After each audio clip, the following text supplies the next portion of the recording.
Vijayalakshmi madam.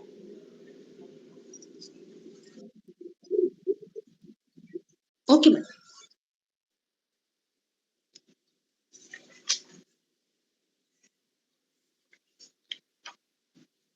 Dharwad ಕಟ್ಟೆ ಧಾರವಾಡ ಇಂದಿನ ಒಂದು ಉಪನ್ಯಾಸ ಕಾರ್ಯಕ್ರಮದಲ್ಲಿ ಡಾಕ್ಟರ್ ನವೀನ್ ವಿ ಇಂಗ್ಲಿಷ್ ಸಹಾಯಕ ಪ್ರಾಧ್ಯಾಪಕರು ಇವರು ತಮ್ಮ ಒಂದು ಉಪನ್ಯಾಸವನ್ನ ಮಂಡಿಸಲಿದ್ದಾರೆ. ಅವರ ಒಂದು ವಿಷಯ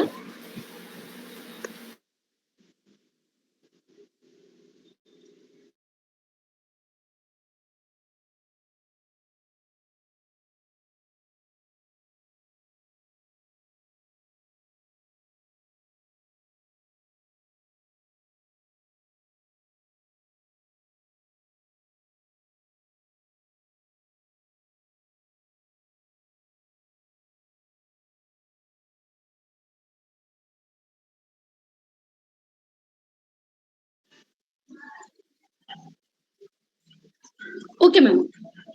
ಓಕೆ. ಇಂಗ್ಲಿಷ್ ಸಾಹಿತ್ಯ ದರ್ಶನ ಭಾಗ 2 ವಿಶೇಷ ಉಪನ್ಯಾಸ ಮಾಲಿಕೆ. ಈ ಒಂದು ಕಾರ್ಯಕ್ರಮದಲ್ಲಿ ಡಾಕ್ಟರ್ ನವೀನ್ ವಿ ಇಂಗ್ಲಿಷ್ ಸಹ ಪ್ರಾಧ್ಯಾಪಕರು, ಸರ್ಕಾರಿ ಪ್ರಥಮ ದರ್ಜೆ ಮಹಿಳಾ ಕಾಲೇಜು ಶಿವಮೊಗ್ಗ ಇವರು ಇಂದಿನ ಉಪನ್ಯಾಸದಲ್ಲಿ ವಿಲಿಯಂ ಬ್ಲೇಕ್ ಅವರ songs of innocence and of experiences ವಿಷಯದ ಕುರಿತು ಮಾತನಾಡಲಿದ್ದಾರೆ. ಶ್ರೀಯುತರ ಬಗ್ಗೆ ಒಂದು ಸಂಕ್ಷಿಪ್ತ ಪರಿಚಯ ಹೇಳಬೇಕಾದ್ರೆ, ಡಾಕ್ಟರ್ ನವೀನ್ ವಿ ಇಂಗ್ಲಿಷ್ ಸಹಾಯಕ ಪ್ರಾಧ್ಯಾಪಕರು ಇವರು 20 ಜುಲೈ 1975ರಲ್ಲಿ ಜನನವಾಗಿದ್ದು, ಕುವೆಂಪು ವಿಶ್ವವಿದ್ಯಾನಿಲಯದಿಂದ ಡಾಕ್ಟರೇಟ್ ಪದವಿ 2000ದಲ್ಲಿ ಪಡೆದಿರುತ್ತಾರೆ. ಅದೇ ವರ್ಷ ಸ್ಲೆಟ್ ಅನ್ನು ಸಹ ಮಾಡಿಕೊಂಡಿರುತ್ತಾರೆ. Post graduation in communicative English ಹಾಗೂ ಕರ್ನಾಟಕ ರಾಜ್ಯ ಮುಕ್ತ ವಿಶ್ವವಿದ್ಯಾನಿಲಯದಿಂದ 2012ರಲ್ಲಿ ಮುಗಿಸಿರುತ್ತಾರೆ. ಇವರ ಬೋಧನಾ ಅನುಭವ ಹಲವಾರು ಶಾಲಾ ಕಾಲೇಜುಗಳಲ್ಲಿ ಉಪನ್ಯಾಸಕರಾಗಿ sir MV government arts and science college ಭದ್ರಾವತಿಯಲ್ಲಿ 1999ರಿಂದ 2000ದಲ್ಲಿ ಉಪನ್ಯಾಸಕರಾಗಿ ಸೇವೆ ಸಲ್ಲಿಸಿರ್ತಾರೆ. ಹಾಗೂ ಕೊಪ್ಪ ಚಿಕ್ಕಮಂಗ್ಳೂರಿನಲ್ಲಿ ಸಹಾಯಕ ಪ್ರಾಧ್ಯಾಪಕರಾಗಿ ಸೇವೆ 2008ರಿಂದ 2015ರವರೆಗೆ ಸಲ್ಲಿಸಿರ್ತಾರೆ. ಪ್ರಸ್ತುತ ಶಿವಮೊಗ್ಗ ಪ್ರಥಮ ದರ್ಜೆ ಕಾಲೇಜಿನಲ್ಲಿ 2 ಸೆಪ್ಟೆಂಬರ್ 2015ರಿಂದ ಈಗ ತಮ್ಮ ಸೇವೆಯನ್ನ ಮುಂದುವರಿಸಿಕೊಂಡು ಬಂದಿರುತ್ತಾರೆ. ಇದಲ್ಲದೆ ಉಷಾ ಕಿರಣ, ವಿಜಯ ಟೈಮ್ಸ್ ಮುಂತಾದ ಪತ್ರಿಕೆಗಳಿಗೆ ಸಹ ಸಂಪಾದಕರಾಗಿ ತಮ್ಮ ಸೇವೆಯನ್ನ ನೀಡಿರುತ್ತಾರೆ. ಇಂಫೋಸಿಸ್ ಸಂಸ್ಥೆಯಲ್ಲಿ ಸಹ ಆರ್ಗನೈಸರ್ ಆಗಿ ಕಾರ್ಯವನ್ನ ನಿರ್ವಹಿಸಿರುತ್ತಾರೆ.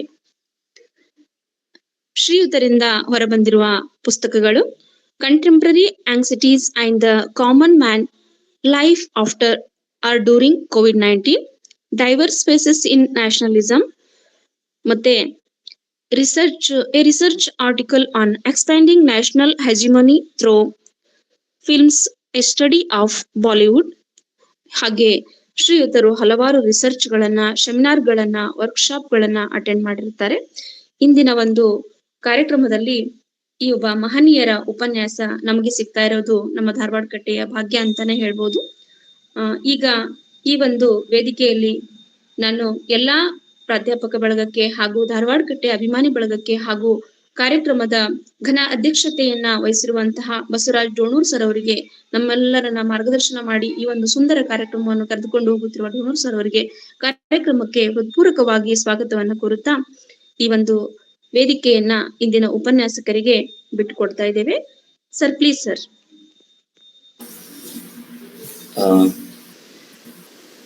ನಮಸ್ಕಾರ ಮೇಡಮ್. ಧಾರವಾಡ ಕಟ್ಟೆಯ ಎಲ್ಲ ಮಹನೀಯರಿಗೆ, ಪ್ರಮುಖವಾಗಿ ಅಧ್ಯಕ್ಷರಾದಂಥ ಪ್ರೊಫೆಸರ್ ಡೋಣೂರ್ ಸರ್ ಅವ್ರಿಗೆ, ವಿಜಯಲಕ್ಷ್ಮಿ ಮೇಡಮ್ ಅವ್ರಿಗೆ, ಸೆಕ್ರೆಟರಿ ಅವರು, ಹಾಗೂ ಇಲ್ಲಿ ಧಾರವಾಡ ಕಟ್ಟೆಗೆ ಸಂಬಂಧಿಸಿದಂತಹ ಹಾಗೂ ಇಲ್ಲಿ ಹಾಜರಿರುವಂತಹ ಎಲ್ಲ ಸ್ನೇಹಿತರಿಗೆ, ಎಲ್ಲ ಸಹೋದ್ಯೋಗಿ ಬಂಧುಗಳಿಗೆ ನನ್ನ ನಮಸ್ಕಾರಗಳು. ಇವತ್ತಿನ ಒಂದು ಉಪನ್ಯಾಸದ ವಿಷಯ ನಿಮಗೆ ಗೊತ್ತಿರೋ ಹಾಗೆ ವಿಲಿಯಂ ಬ್ಲೇಕ್ ಅವರ ಸಾಂಗ್ಸ್ ಆಫ್ ಇನ್ನಸೆನ್ಸ್ ಮತ್ತು ಸಾಂಗ್ಸ್ ಆಫ್ ಎಕ್ಸ್ಪೀರಿಯನ್ಸ್ ಅನ್ನುವಂತಹ ಕವನಗಳ ಬಗ್ಗೆ ಒಂದಿಷ್ಟು ಮಾಹಿತಿಯನ್ನು ನೀಡುವಂತಹದ್ದು. ನಾನು ನನ್ನ ಒಂದು ಕನ್ವೀನಿಯನ್ಸಿಗೋಸ್ಕರ ಈ ಒಂದು ಉಪನ್ಯಾಸವನ್ನ 3 ಭಾಗಗಳಿಗಾಗಿ ಭಾಗಗಳಾಗಿ ವಿಂಗಡಿಸ್ಕೊಂಡಿದ್ದೀನಿ. ಮೊದಲನೇ ಭಾಗದಲ್ಲಿ ನಾನು ವಿಲಿಯಂ ಬ್ಲೇಕ್ ಅವರ ಬಗ್ಗೆ ಒಂದಿಷ್ಟು ಕಿರು ಪರಿಚಯವನ್ನ, ಅವರ ಪರಿಚಯವನ್ನ ಮಾಡ್ಕೊಡ್ತಾ ಇದ್ದೀನಿ. ಆ ನಂತರದ ಭಾಗದಲ್ಲಿ ಬ್ಲೇಕ್ ಒಂದು ರೊಮ್ಯಾಂಟಿಕ್ ಏಜ್ಗೆ ಸೇರಿದಂತಹವರು. ಹಾಗಾಗಿ ಆ ಒಂದು ಕಾಲದ ಪರಿಚಯವನ್ನು ಕೂಡ ಮಾಡುವಂತಹ ಪ್ರಯತ್ನನ ಮಾಡ್ತೀನಿ. ಕೆಲವೊಬ್ಬ ರೈಟರ್ಗೆ ಆತ ಅಥವಾ ಆಕೆ ಇದ್ದಂತಹ ಕಾಲ ಅವ್ರನ್ನ ಎಲ್ಲೋ ಒಂದ್ ಕಡೆ ರೂಪಿಸಿರುತ್ತೆ. ಹಾಗಾಗಿ ಆ ಕಾಲವನ್ನು ಕೂಡ ನಾನು ಅದ್ರ ಬಗ್ಗೆ ಒಂದಿಷ್ಟು ಮಾತುಗಳನ್ನ ಆಡ್ತಾ ಕೊನೆಗೆ ಬ್ಲೇಕ್ ಅವರ ಒಂದು ಕಾವ್ಯ, ಹಾಗೆ ಅಂತಿಮವಾಗಿ ಅವರ ಸಾಂಗ್ಸ್ ಆಫ್ ಇನ್ನಸೆನ್ಸ್ ಮತ್ತು ಎಕ್ಸ್ಪೀರಿಯನ್ಸ್, ಈ ಒಂದಿಷ್ಟು ಕವನಗಳ ಬಗ್ಗೆ ಮಾತಾಡುವನಿದ್ದೇನೆ. ಇದು ನನ್ನ 1 ಗಂಟೆಯ ಅಥವಾ 1 ಗಂಟೆಯ ಉಪನ್ಯಾಸದ ಒಂದು ಫಾರ್ಮ್ಯಾಟ್. ಮೊದಲಿಗೆ ನಾವು ವಿಲಿಯಂ ಬ್ಲೇಕ್ ಅವರ ಒಂದಿಷ್ಟು ಸಂಕ್ಷಿಪ್ತ ಪರಿಚಯವನ್ನ ಮಾಡ್ಕೊಳ್ಳೋಣ. ವಿಲಿಯಂ ಬ್ಲೇಕ್ ಹುಟ್ಟಿದ್ದಂತಹದ್ದು ನವೆಂಬರ್ 28, 1757. ಹಾಗೆ ಅವರು ಮರಣ ಹೊಂದಿದಂತಹದ್ದು ಆಗಸ್ಟ್ 12, 1827. ಇನ್ನು ಬ್ಲೇಕ್ ಅನ್ನುವಂತಹ ಕವಿ ಕೇವಲ ಕವಿ ಆಗಿರ್ಲಿಲ್ಲ. ಒಂದು ಪ್ರಮುಖವಾಗಿ ನಾವು ಗಮನಿಸಬೇಕಾಗಿರುವಂತಹ ಅಂಶ ಏನಪ್ಪಾ ಅಂತಂದ್ರೆ, ಬ್ಲೇಕ್ ಅನ್ನುವಂತಹವರು ಕೇವಲ ಒಬ್ಬ ಕವಿಯಾಗಿ, ಒಬ್ಬ ಲೇಖಕಾಗಿ ಮಾತ್ರ ಇರ್ಲಿಲ್ಲ. ಅವರೊಬ್ಬ ಒಳ್ಳೆ ಪೇಂಟರ್ ಆಗಿದ್ರು, ಒಬ್ಬ ಪ್ರಿಂಟ್ ಮೇಕರ್ ಕೂಡ ಆಗಿದ್ರು, ಜೊತೆಗೆ ಕವಿ ಕೂಡ ಆಗಿದ್ರು. ಸೊ ಇವರೊಬ್ಬ ಕವಿಯಾಗಿ ತಮ್ಮ ಜೀವಿತಾವಧಿಯಲ್ಲಿ ಗುರುತಿಸಿಕೊಂಡಿದ್ದಂತಹದ್ದು ಬಹಳ ಕಡಿಮೆ. ಇದು ಒಂದು ವಿಶೇಷವಾಗಿರುವಂತಹ ಒಂದು ಸಂಗತಿ ಬ್ಲೇಕ್ ಅವರ ಬಗ್ಗೆ. ಅವರ ಜೀವಿತಾವಧಿಯಲ್ಲಿ ಅವರನ್ನ ಕವಿ ಅಂತ ಗುರುತಿಸಿರುವಂತಹದ್ದು ಬಹಳ ಕಮ್ಮಿ. ಇನ್ನೊಂದು ವಿಶೇಷ ಏನಪ್ಪಾ ಅಂತಂದ್ರೆ, ಬ್ಲೇಕ್ ಅವರು ತಮ್ಮ ಜೀವಿತಾವಧಿಯನ್ನ ಪೂರ್ತಿಯಾಗಿ ಆಲ್ಮೋಸ್ಟ್ 3 ವರ್ಷ ಬಿಟ್ಬಿಟ್ರೆ 70 ವರ್ಷ ಬದುಕ್ತಾರೆ, 71 ವರ್ಷ ಬದುಕ್ತಾರೆ. ಆದ್ರೆ ಅವರ ಸಂಪೂರ್ಣ ಜೀವಿತಾವಧಿಯನ್ನು ಅವರು ಲಂಡನ್ನಲ್ಲೇ ಕಳೀತಾರೆ. ಒಂದು 3 ವರ್ಷ ಮಾತ್ರ ಅವರು ತಮ್ಮ ಒಂದು ಕೆಲಸದ ನಿಮಿತ್ತ ಅವರು ಬೇರೆ ಕಡೆ ಇರ್ತಾರೆ. ಇವರ ಒಂದು ಆರ್ಟ್, ಕಲೆಯ ಒಂದು ಸೇವೆ ಅನ್ನುವಂಥದ್ದು ಅಥವಾ ಅದಕ್ಕೆ ಸಂಬಂಧಪಡುವಂತಹ ತರಬೇತಿ ಅನ್ನುವಂತಹದ್ದು ಪ್ರಾರಂಭ ಆಗುವಂತಹದ್ದು ಅವರು 10 ವರ್ಷದ ವಯಸ್ಸಾಗಿದ್ದಾಗ್ಲೇನೆ. ಅವರಿಗೆ 10 ವರ್ಷ ವಯಸ್ಸಾದಾಗ್ಲೇನೆ ಅವರು ಡ್ರಾಯಿಂಗ್ ಕ್ಲಾಸ್ಗಳನ್ನ ಅಟೆಂಡ್ ಮಾಡೋಕೆ ಪ್ರಾರಂಭ ಮಾಡ್ತಾರೆ. ಅಂದ್ರೆ ಕಲೆಯ ಬಗ್ಗೆ ಅವರಿಗೆ ಬಹಳಷ್ಟು ಆಸಕ್ತಿ ಇರುತ್ತೆ. ಆ ನಿಟ್ಟಿನಲ್ಲಿ ತಮ್ಮನ್ನು ತಾವು ತೊಡಗಿಸ್ಕೊಳ್ಳೋದು ಚಿಕ್ಕ ವಯಸ್ಸು, 10 ವಯಸ್ಸಿಗೆ ಅವರು ಅದನ್ನ ಮಾಡೋದಕ್ಕೆ ಶುರು ಮಾಡ್ತಾರೆ. ಅವರಿಗೆ ಒಂದು 22 ವರ್ಷ ವಯಸ್ಸಾಗುವಷ್ಟೊತ್ತಿಗೆ ಅವರು ರಾಯಲ್ ಅಕಾಡೆಮಿಯ ಒಬ್ಬ ಸ್ಟೂಡೆಂಟ್ ಆಗಿರ್ತಾರೆ. ಜೊತೆಗೆ ಅವರು ಬಹಳ ಬೇಗ ಎನ್ಗ್ರೇವಿಂಗ್ ಅನ್ನ ಮಾಡಿಕೊಂಡು, ನನಗೆ ಕೆಲವು ಕನ್ನಡ ಪದಗಳು ನೇರವಾಗಿ ಬರಲ್ಲ, ಗೊತ್ತಾಗೋದಿಲ್ಲ, ಆ ಒಂದು ಕಾರಣಕ್ಕೋಸ್ಕರ ಆ ಇಂಗ್ಲಿಷ್ ಪದಗಳನ್ನೇ ಬಳಸ್ತೀನಿ. ಎನ್ಗ್ರೇವರ್ ಆಗಿ ಅವರು ತಮ್ಮ ಅರ್ನಿಂಗ್ ಅನ್ನ ಪ್ರಾರಂಭ ಮಾಡ್ಬಿಡ್ತಾರೆ.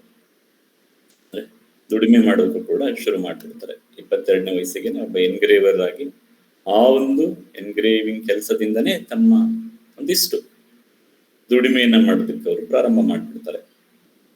ಇನ್ನ ಅವರು ತಮ್ಮ ಜೀವನ ಸಂಗಾತಿಯಾಗಿ ಕ್ಯಾಥರಿನ್ ಬೌಷರ್ ಅನ್ನುವಂತಹ ಒಬ್ಬ ಮಹಿಳೆಯನ್ನ ಅವರು ಮದುವೆ ಆಗ್ತಾರೆ. ತಮ್ಗಿಂತ 4 ವರ್ಷ ಚಿಕ್ಕವರಿರ್ತಾರೆ ಅವರು, ಕ್ಯಾಥರಿನ್ ಬೌಷರ್. ಇದು 1782ರಲ್ಲಿ ಆಗುತ್ತೆ. ಇಲ್ಲಿ ಕ್ಯಾಥರಿನ್ ಬೌಷರ್ ಬಹಳ ಪ್ರಮುಖ ಪಾತ್ರ ವಹಿಸ್ತಾರೆ ಅವರ ಜೀವನದಲ್ಲಿ.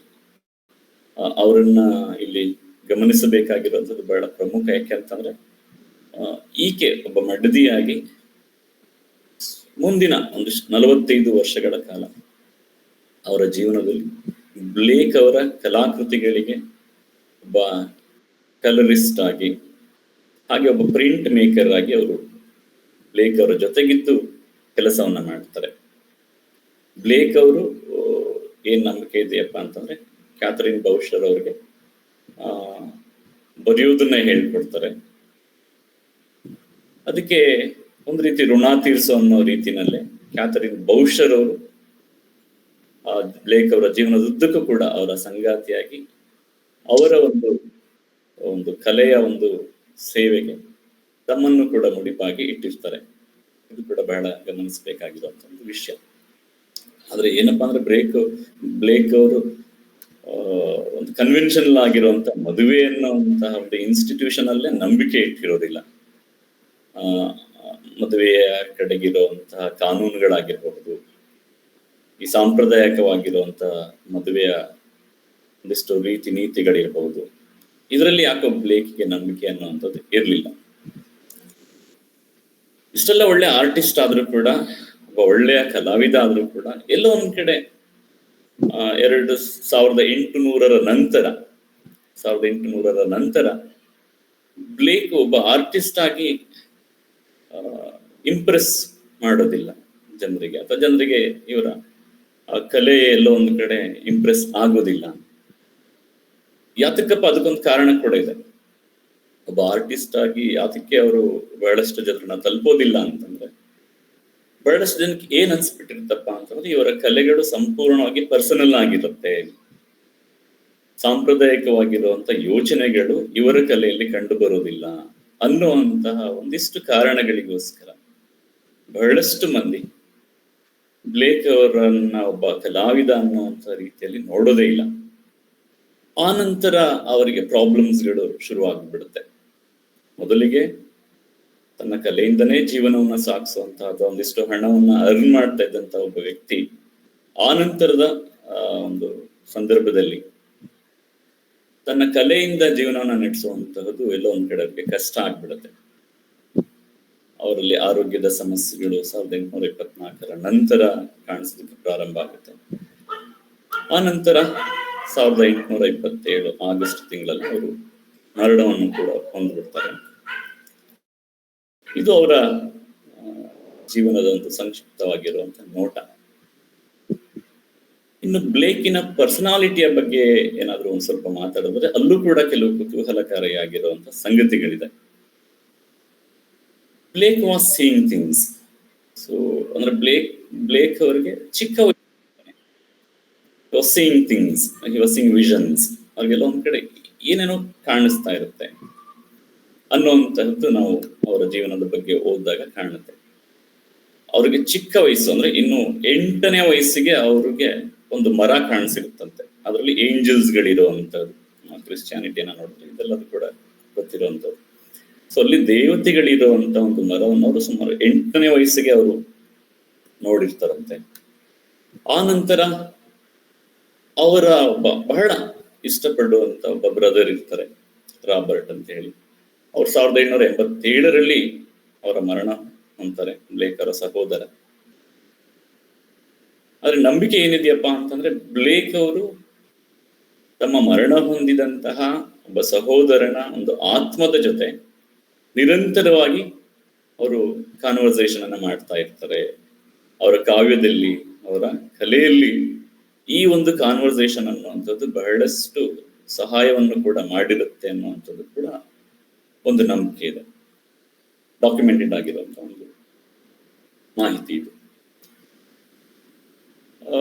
ಹಾಗಾಗಿ ಎಲ್ಲ ಒಂದ್ ಕಡೆ ಬ್ಲೇಕ್ ಒಬ್ಬ ಕಲಾವಿದ ಆಗಿ, ಒಬ್ಬ ಕವಿಯಾಗಿ ನಮ್ಗೆ ಕಾಣಿಸ್ಕೊಳ್ತಾರೆ. ಬಹಳಷ್ಟು ಇಂಪ್ರೆಷನ್ ಕೂಡ ಮಾಡಿರ್ತಾರೆ. 1800 ಅಂದ್ರೆ ಅವರ ಕಾಲದಲ್ಲಿ ಅವರಿಗೆ ಗುರುತಿಸಲ್ಪಡದೇ ಹೋದ್ರು ಕೂಡ ಆನಂತರದ ಸಮಯದಲ್ಲಿ 1825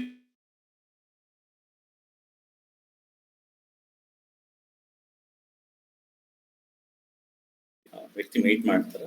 ಇವರು ತುಂಬಾ ಒಳ್ಳೆಯ ಸ್ನೇಹಿತರು, ವರ್ಡ್ಸ್ವರ್ತ್ ಮತ್ತೆ ಕಾಲ್ರಿಡ್ಜ್ಗೆ, ಬ್ಲೇಕಿನ ಕಂಟೆಂಪರರೀಸ್. ಸೊ ಇವರ ಒಬ್ಬ ಕಂಟೆಂಪರರಿ ಆಗಿರುವಂತಹ ರಾಬಿನ್ಸನ್ ಅವರು ಬ್ಲೇಕ್ ಅವರನ್ನ, ಅವರ ಕಲೆಯನ್ನ, ಅವರ ಕಾವ್ಯವನ್ನ ನೋಡಿ Blake is a union of genius and madness ಅಂತ ಹೇಳ್ತಾರೆ. ಅಂದ್ರೆ he's such a versatile character ಅಂತ.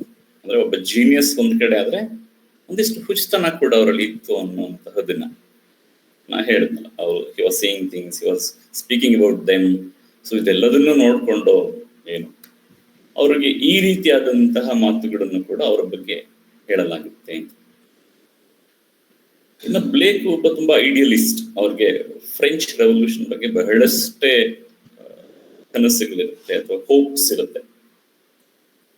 ಆ ಒಂದು ಕಾರಣದಿಂದ ಅವರು ಒಂದು ಪುಸ್ತಕವನ್ನು ಕೂಡ ಬರೆಯೋದಕ್ಕೆ ಪ್ರಾರಂಭ ಮಾಡಿರ್ತಾರೆ. ಫ್ರೆಂಚ್ ರೆವಲ್ಯೂಷನ್ನ ಬಗ್ಗೆನೆ, ಫ್ರಾನ್ಸಿನ ಕ್ರಾಂತಿಯ ಬಗ್ಗೆನೆ 1789 ಅವರು ಒಂದು ಪುಸ್ತಕವನ್ನ ಬರೆಯೋದಕ್ಕೆ ಪ್ರಾರಂಭ ಮಾಡಿರ್ತಾರೆ.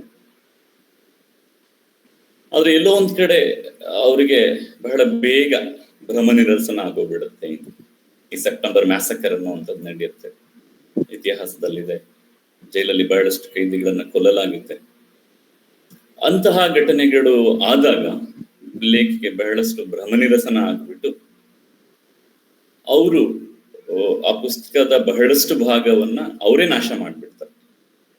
ಯಾಕಂದ್ರೆ ಎಲ್ಲೊಂದ್ ಕಡೆ ಅವರ ಹೋಪ್ಸ್ ಅನ್ನುವಂಥದ್ದು ಹೋಪ್ಲೆಸ್ ಆಗಿರುವಂತ ಸಿಚುಯೇಷನ್ಗೆ ಕನ್ವರ್ಟ್ ಆದಾಗ, ಬದಲಾದಾಗ ಅವ್ರಿಗೆ ಆ ರೆವಲ್ಯೂಷನ್ ಅಲ್ಲೇ ನಂಬಿಕೆ ಹೋಗಿ ಆ ಪುಸ್ತಕವನ್ನ ಅವರು ಬಹಳಷ್ಟು ನಾಶ ಮಾಡ್ಬಿಡ್ತಾರೆ. ಅವ್ರು ಬದುಕಿರೋರ್ಗೂ ಕೂಡ ಆ ಪುಸ್ತಕ ಪ್ರಕಟ ಆಗೋದಿಲ್ಲ ಅನ್ನುವಂತ ಮಾಹಿತಿ ಕೂಡ ಇದೆ.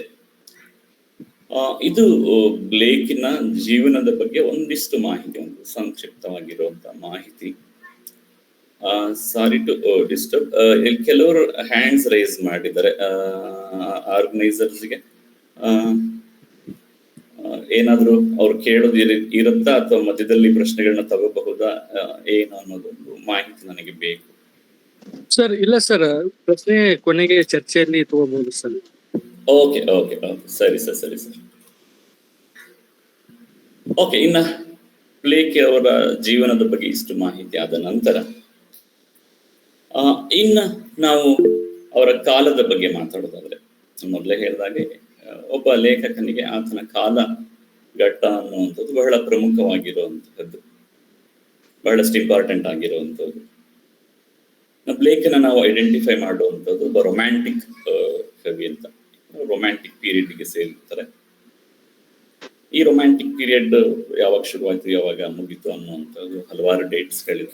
ರಫ್ ಆಗಿ ಹೇಳೋದಾದ್ರೆ 1798 ಪ್ರಾರಂಭ ಆಗಿ 1837, 1850 ಈ ಒಂದು ಸಂದರ್ಭದಲ್ಲಿ, ಈ ಒಂದು ಕಾಲದಲ್ಲಿ ಮುಗಿಯಿತು ರಾಯ್ಗೊಳ್ತು ಅಂತ ಹೇಳ್ತೀನಿ. ಇದು ಪ್ರಾರಂಭ ಆಗಿದ್ದು ಎಲ್ರಿಗೂ ಗೊತ್ತಿರೋ ಹಾಗೆ ಯುರೋಪ್ ಅಲ್ಲಿ ಪ್ರಾರಂಭ ಆದ್ರೂ ಕೂಡ ಇಂಗ್ಲೆಂಡ್ ಅಲ್ಲಿ ಅದು ಬಹಳಷ್ಟು ಜನಪ್ರಿಯ ಆಯ್ತು. ಇದು ಕೂಡ ಯಾತಕ್ಕೋಸ್ಕರ ಪ್ರಾರಂಭ ಆಯ್ತು ಅನ್ನೋದನ್ನ ನಾವು ನೋಡೋದಾದ್ರೆ, ಇದು ಒಂದು ಇಂಡಸ್ಟ್ರಿಯಲ್ ರೆವಲ್ಯೂಷನ್ ಅಥವಾ ಏಜ್ ಆಫ್ ಎನ್ಲೈಟನ್ಮೆಂಟ್ಗೆ ಒಂದು ರಿಯಾಕ್ಷನ್ ಆಗಿ ಇದು ಪ್ರಾರಂಭ ಆಯ್ತು ಅನ್ನೋದನ್ನು ನಾವು ಗಮನಿಸಬಹುದು.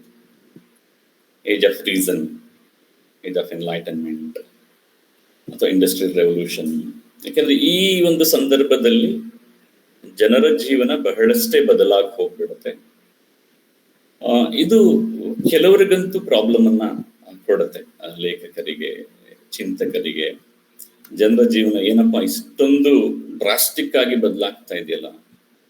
ಯಾಕೆಂದ್ರೆ ಇಂಡಸ್ಟ್ರಿಯಲ್ ರೆವಲ್ಯೂಷನ್ ಆದ ನಂತರ ಜನರ ಜೀವನದಲ್ಲಿ ಅಂತಹ ಏನು ಪಾಸಿಟಿವ್ ಆಗಿರುವಂತಹ ಒಂದು ಬದಲಾವಣೆಗಳೇನು ಕಾಣಿಸೋದಿಲ್ಲ. ಬಹಳಷ್ಟು ಕೆಟ್ಟ ಒಂದು ಸನ್ನಿವೇಶಗಳಲ್ಲಿ ಜನ ಕೆಲಸ ಮಾಡುವಂತಹ ಅನಿವಾರ್ಯತೆ ನಿರ್ಮಾಣ ಆಗುತ್ತೆ. ಇನ್ನ ಫಾರ್ಮಿಗೆ ಬಂದ್ರೆ ಬಹಳ ಸ್ಟ್ರಿಕ್ಟ್ ಆಗಿರುವಂತ ಕನ್ವೆನ್ಷನ್ ಆಗಿರುವಂತ ಫಾರ್ಮ್ ಅನ್ನ ಲಿಟ್ರೇಚರ್ ಬೆಳೆಸ್ಬೇಕಾಗಿರುತ್ತೆ. ಆ ನಂತರ ಎಲ್ಲದಕ್ಕೂ ಕೂಡ ರೀಸನ್ ಅನ್ನುವಂಥದ್ದು ಮತ್ತೆ ಮತ್ತೆ ಮತ್ತೆ ಬೆಳೆಸಲಾಗುತ್ತೆ. ಈ ಎಲ್ಲಾ ಕಾರಣಗಳಿಂದ ಚಿಂತಕರಿಗೆ, ಲೇಖಕರಿಗೆ ಒಂದಿಷ್ಟು ಬೇಸರ ಆಗಿ ಅದರ ವಿರುದ್ಧ ಅವರು ಬರೆಯೋದಕ್ಕೆ ಪ್ರಯತ್ನವನ್ನ ಪಡ್ತಾರೆ. ಸೊ ಹಾಗಾಗಿ ಇದರ ಎಕ್ಸಾಕ್ಟ್ಲಿ ಆಪೋಸಿಟ್ ಅನ್ನೋ ತರನೇ ಲೇಖನಗಳು ಪ್ರಾರಂಭ ಆಗುತ್ತೆ, ಬರಹಗಳು ಪ್ರಾರಂಭ ಆಗುತ್ತೆ. ಎಮೋಷನ್ಸ್ಗೆ ಬೆಲೆ ಇರಲಿಲ್ಲ ಮೊದಲು, ಫೀಲಿಂಗ್ಸ್ಗಳಿಗೆ ಬೆಲೆ ಇರಲಿಲ್ಲ ಹಿಂದಿನ ಒಂದು ಕಾಲದಲ್ಲಿ. ಈ ಥರದ್ದೆಲ್ಲದೂ ಕೂಡ ಇದ್ದಿದ್ರಿಂದ ಅದರಿಂದ ಹೊರಗಡೆ ಬರಬೇಕು, ಮತ್ತೆ ನಾವು ಎಮೋಷನ್ಸ್ಗೆ ಹೋಗ್ಬೇಕು, ಮತ್ತೆ ನಮ್ಗೆ ಭಾವನೆಗಳಿಗೆ ಮುಖ್ಯ ಇಂಪಾರ್ಟೆನ್ಸ್ ಅನ್ನ ಕೊಡ್ಬೇಕು. ನಮ್ಮ ಭೂತಕಾಲದ ಗತಕಾಲದ ವೈಭವವನ್ನ ನಾವು ಜ್ಞಾಪಿಸ್ಕೊಳ್ಬೇಕು. ಈ ತರದ್ದೆಲ್ಲದೂ ಕೂಡ ಒಂದು ಯೋಚನೆಗಳನ್ನ ಇಟ್ಕೊಂಡು ರೊಮ್ಯಾಂಟಿಕ್ ಪೀರಿಯಡ್ ಅಥವಾ ರೊಮ್ಯಾಂಟಿಸಿಸಮ್ ಅನ್ನುವಂಥದ್ದು ಪ್ರಾರಂಭ ಆಗುತ್ತೆ. ನಾವು ನ್ಯಾಚುರಲ್ ವರ್ಲ್ಡ್ ಜೊತೆ ಕನೆಕ್ಷನ್ ಅನ್ನ ಇಟ್ಕೋಬೇಕು. ಇಂಡಸ್ಟ್ರಿಗಳು, ಸಿಟಿಗಳು ಇವುಗಳಿಂದ ದೂರ ಹೋಗ್ಬೇಕು. ಎಲ್ಲ ಒಂದ್ ಕಡೆ ಮರಳಿ ಪ್ರಕೃತಿಯ ಕಡೆಗೆ ಹೋಗ್ಬೇಕು. ಸಾಧಾರಣವಾಗಿರುವಂತ ಸಿಂಪಲ್ ಆಗಿರುವಂತ ಜೀವನ ಶೈಲಿಯನ್ನ ಅಡಾಪ್ಟ್ ಮಾಡ್ಕೋಬೇಕು. ಈ ತರದೆಲ್ಲ ಒಂದಿಷ್ಟು ಯೋಚನೆಗಳಿಂದ ರೊಮ್ಯಾಂಟಿಸಿಸಮ್ ಅನ್ನುವಂಥದ್ದು ಪ್ರಾರಂಭ ಆಗುತ್ತೆ. ಈ ಕೆಲವು ನಾವೇನಾದ್ರೂ ಈ ರೊಮ್ಯಾಂಟಿಸಿಸಮ್ ಗುಣಗಳನ್ನ ನೋಡೋದಾದ್ರೆ, ಕ್ವಾಲಿಟೀಸ್ ಗಳನ್ನ ಅಥವಾ ಸ್ಯಾಲೆಂಟ್ ಫೀಚರ್ಸ್ ಅಂತ ಏನ್ ಹೇಳ್ತೀವಿ ಅವನ್ನ ನೋಡೋದಾದ್ರೆ, ನಾನು ಮೊದಲೇ ಹೇಳಿರೋ ಹಾಗೆ ಭಾವನೆಗಳಿಗೆ ಇಲ್ಲಿ ಒಂದಿಷ್ಟು ಸ್ಪೇಸ್ ಅನ್ನ ಕೊಡಲಾಗುತ್ತೆ.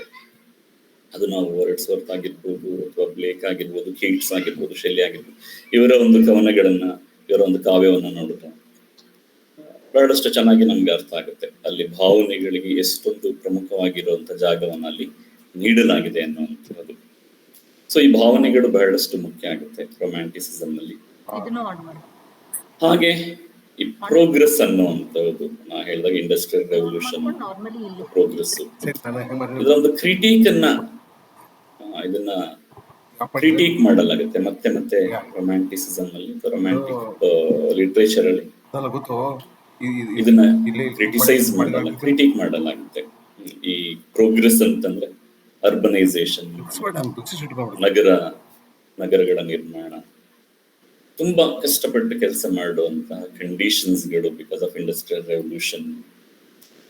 ಮತ್ತೆ ಬಡವರು ಮತ್ತೆ ಶ್ರೀಮಂತರ ನಡುವೆ ಬಹಳ ಒಂದು ಚಾಸಮ್ ಅಂತೀವಿ ಅಥವಾ ಏನ್ ಹೇಳ್ಬೇಕು ಕನ್ನಡದಲ್ಲಿ, ಅದರ ಒಂದು ಡಿಫರೆನ್ಸ್ ಏನಿರುತ್ತೆ ಅದು ಬಹಳಷ್ಟೇ ಜಾಸ್ತಿ ಆಗ್ತಾ ಹೋಗುತ್ತೆ ಹೊರತು ಅದು ಕಮ್ಮಿ ಆಗೋದಿಲ್ಲ.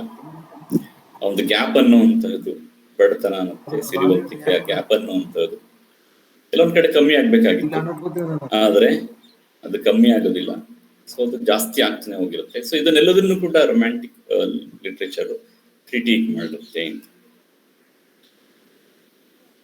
ಆ ನಂತರ ನಾನು ಮೊದಲೇ ಹೇಳ್ದಾಗೆ ಪ್ರಕೃತಿ ಅನ್ನುವಂಥದ್ದು, ನಿಸರ್ಗ ಅನ್ನುವಂಥದ್ದು ಈ ರೊಮ್ಯಾಂಟಿಕ್ ಲಿಟ್ರೇಚರ್ ಅಲ್ಲಿ ಮತ್ತೆ ಮತ್ತೆ ಮತ್ತೆ ನಮಗೆ ಎದ್ದು ಕಾಣುತ್ತೆ. ಅದು ಬಹಳ ಪ್ರಮುಖವಾಗಿರುವಂತಹ ನಮ್ಮ ಕವಿಗಳಲ್ಲಿ ಬ್ಲೇಕ್ ಆಗಿರ್ಬೋದು, ಬ್ಲೇಕ್ ಅಲ್ಲಿ ಸ್ವಲ್ಪ ಕಾಣುತ್ತೆ, ಅಲ್ಲಿ ಕಾಣುತ್ತೆ, ವರ್ಡ್ಸ್ವರ್ತ್, ಕೀಟ್ಸ್, ಶೆಲ್ಲಿ, ಇವರ ಕವನಗಳು, ಇವರ ಒಂದು ಕಾವ್ಯದಲ್ಲಿ ಎದ್ದು ಕಾಣುತ್ತೆ. ಡ್ಯಾಫೋಡಿಲ್ಸ್ ಇರ್ಬೋದು, ಟು ಆಟಮ್ ಇರ್ಬೋದು, ಬಹಳಷ್ಟು ಗೊತ್ತಿರುವಂತ ವಿಷಯ. ಬಟ್ ಇದು ಮತ್ತೆ ಮತ್ತೆ ಎದ್ದು ಕಾಣುವಂತ ಒಂದು ವಿಷಯ ರೊಮ್ಯಾಂಟಿಸಿಸಮ್ ನಲ್ಲಿ ನಾವು ನೋಡ್ಬೋದು.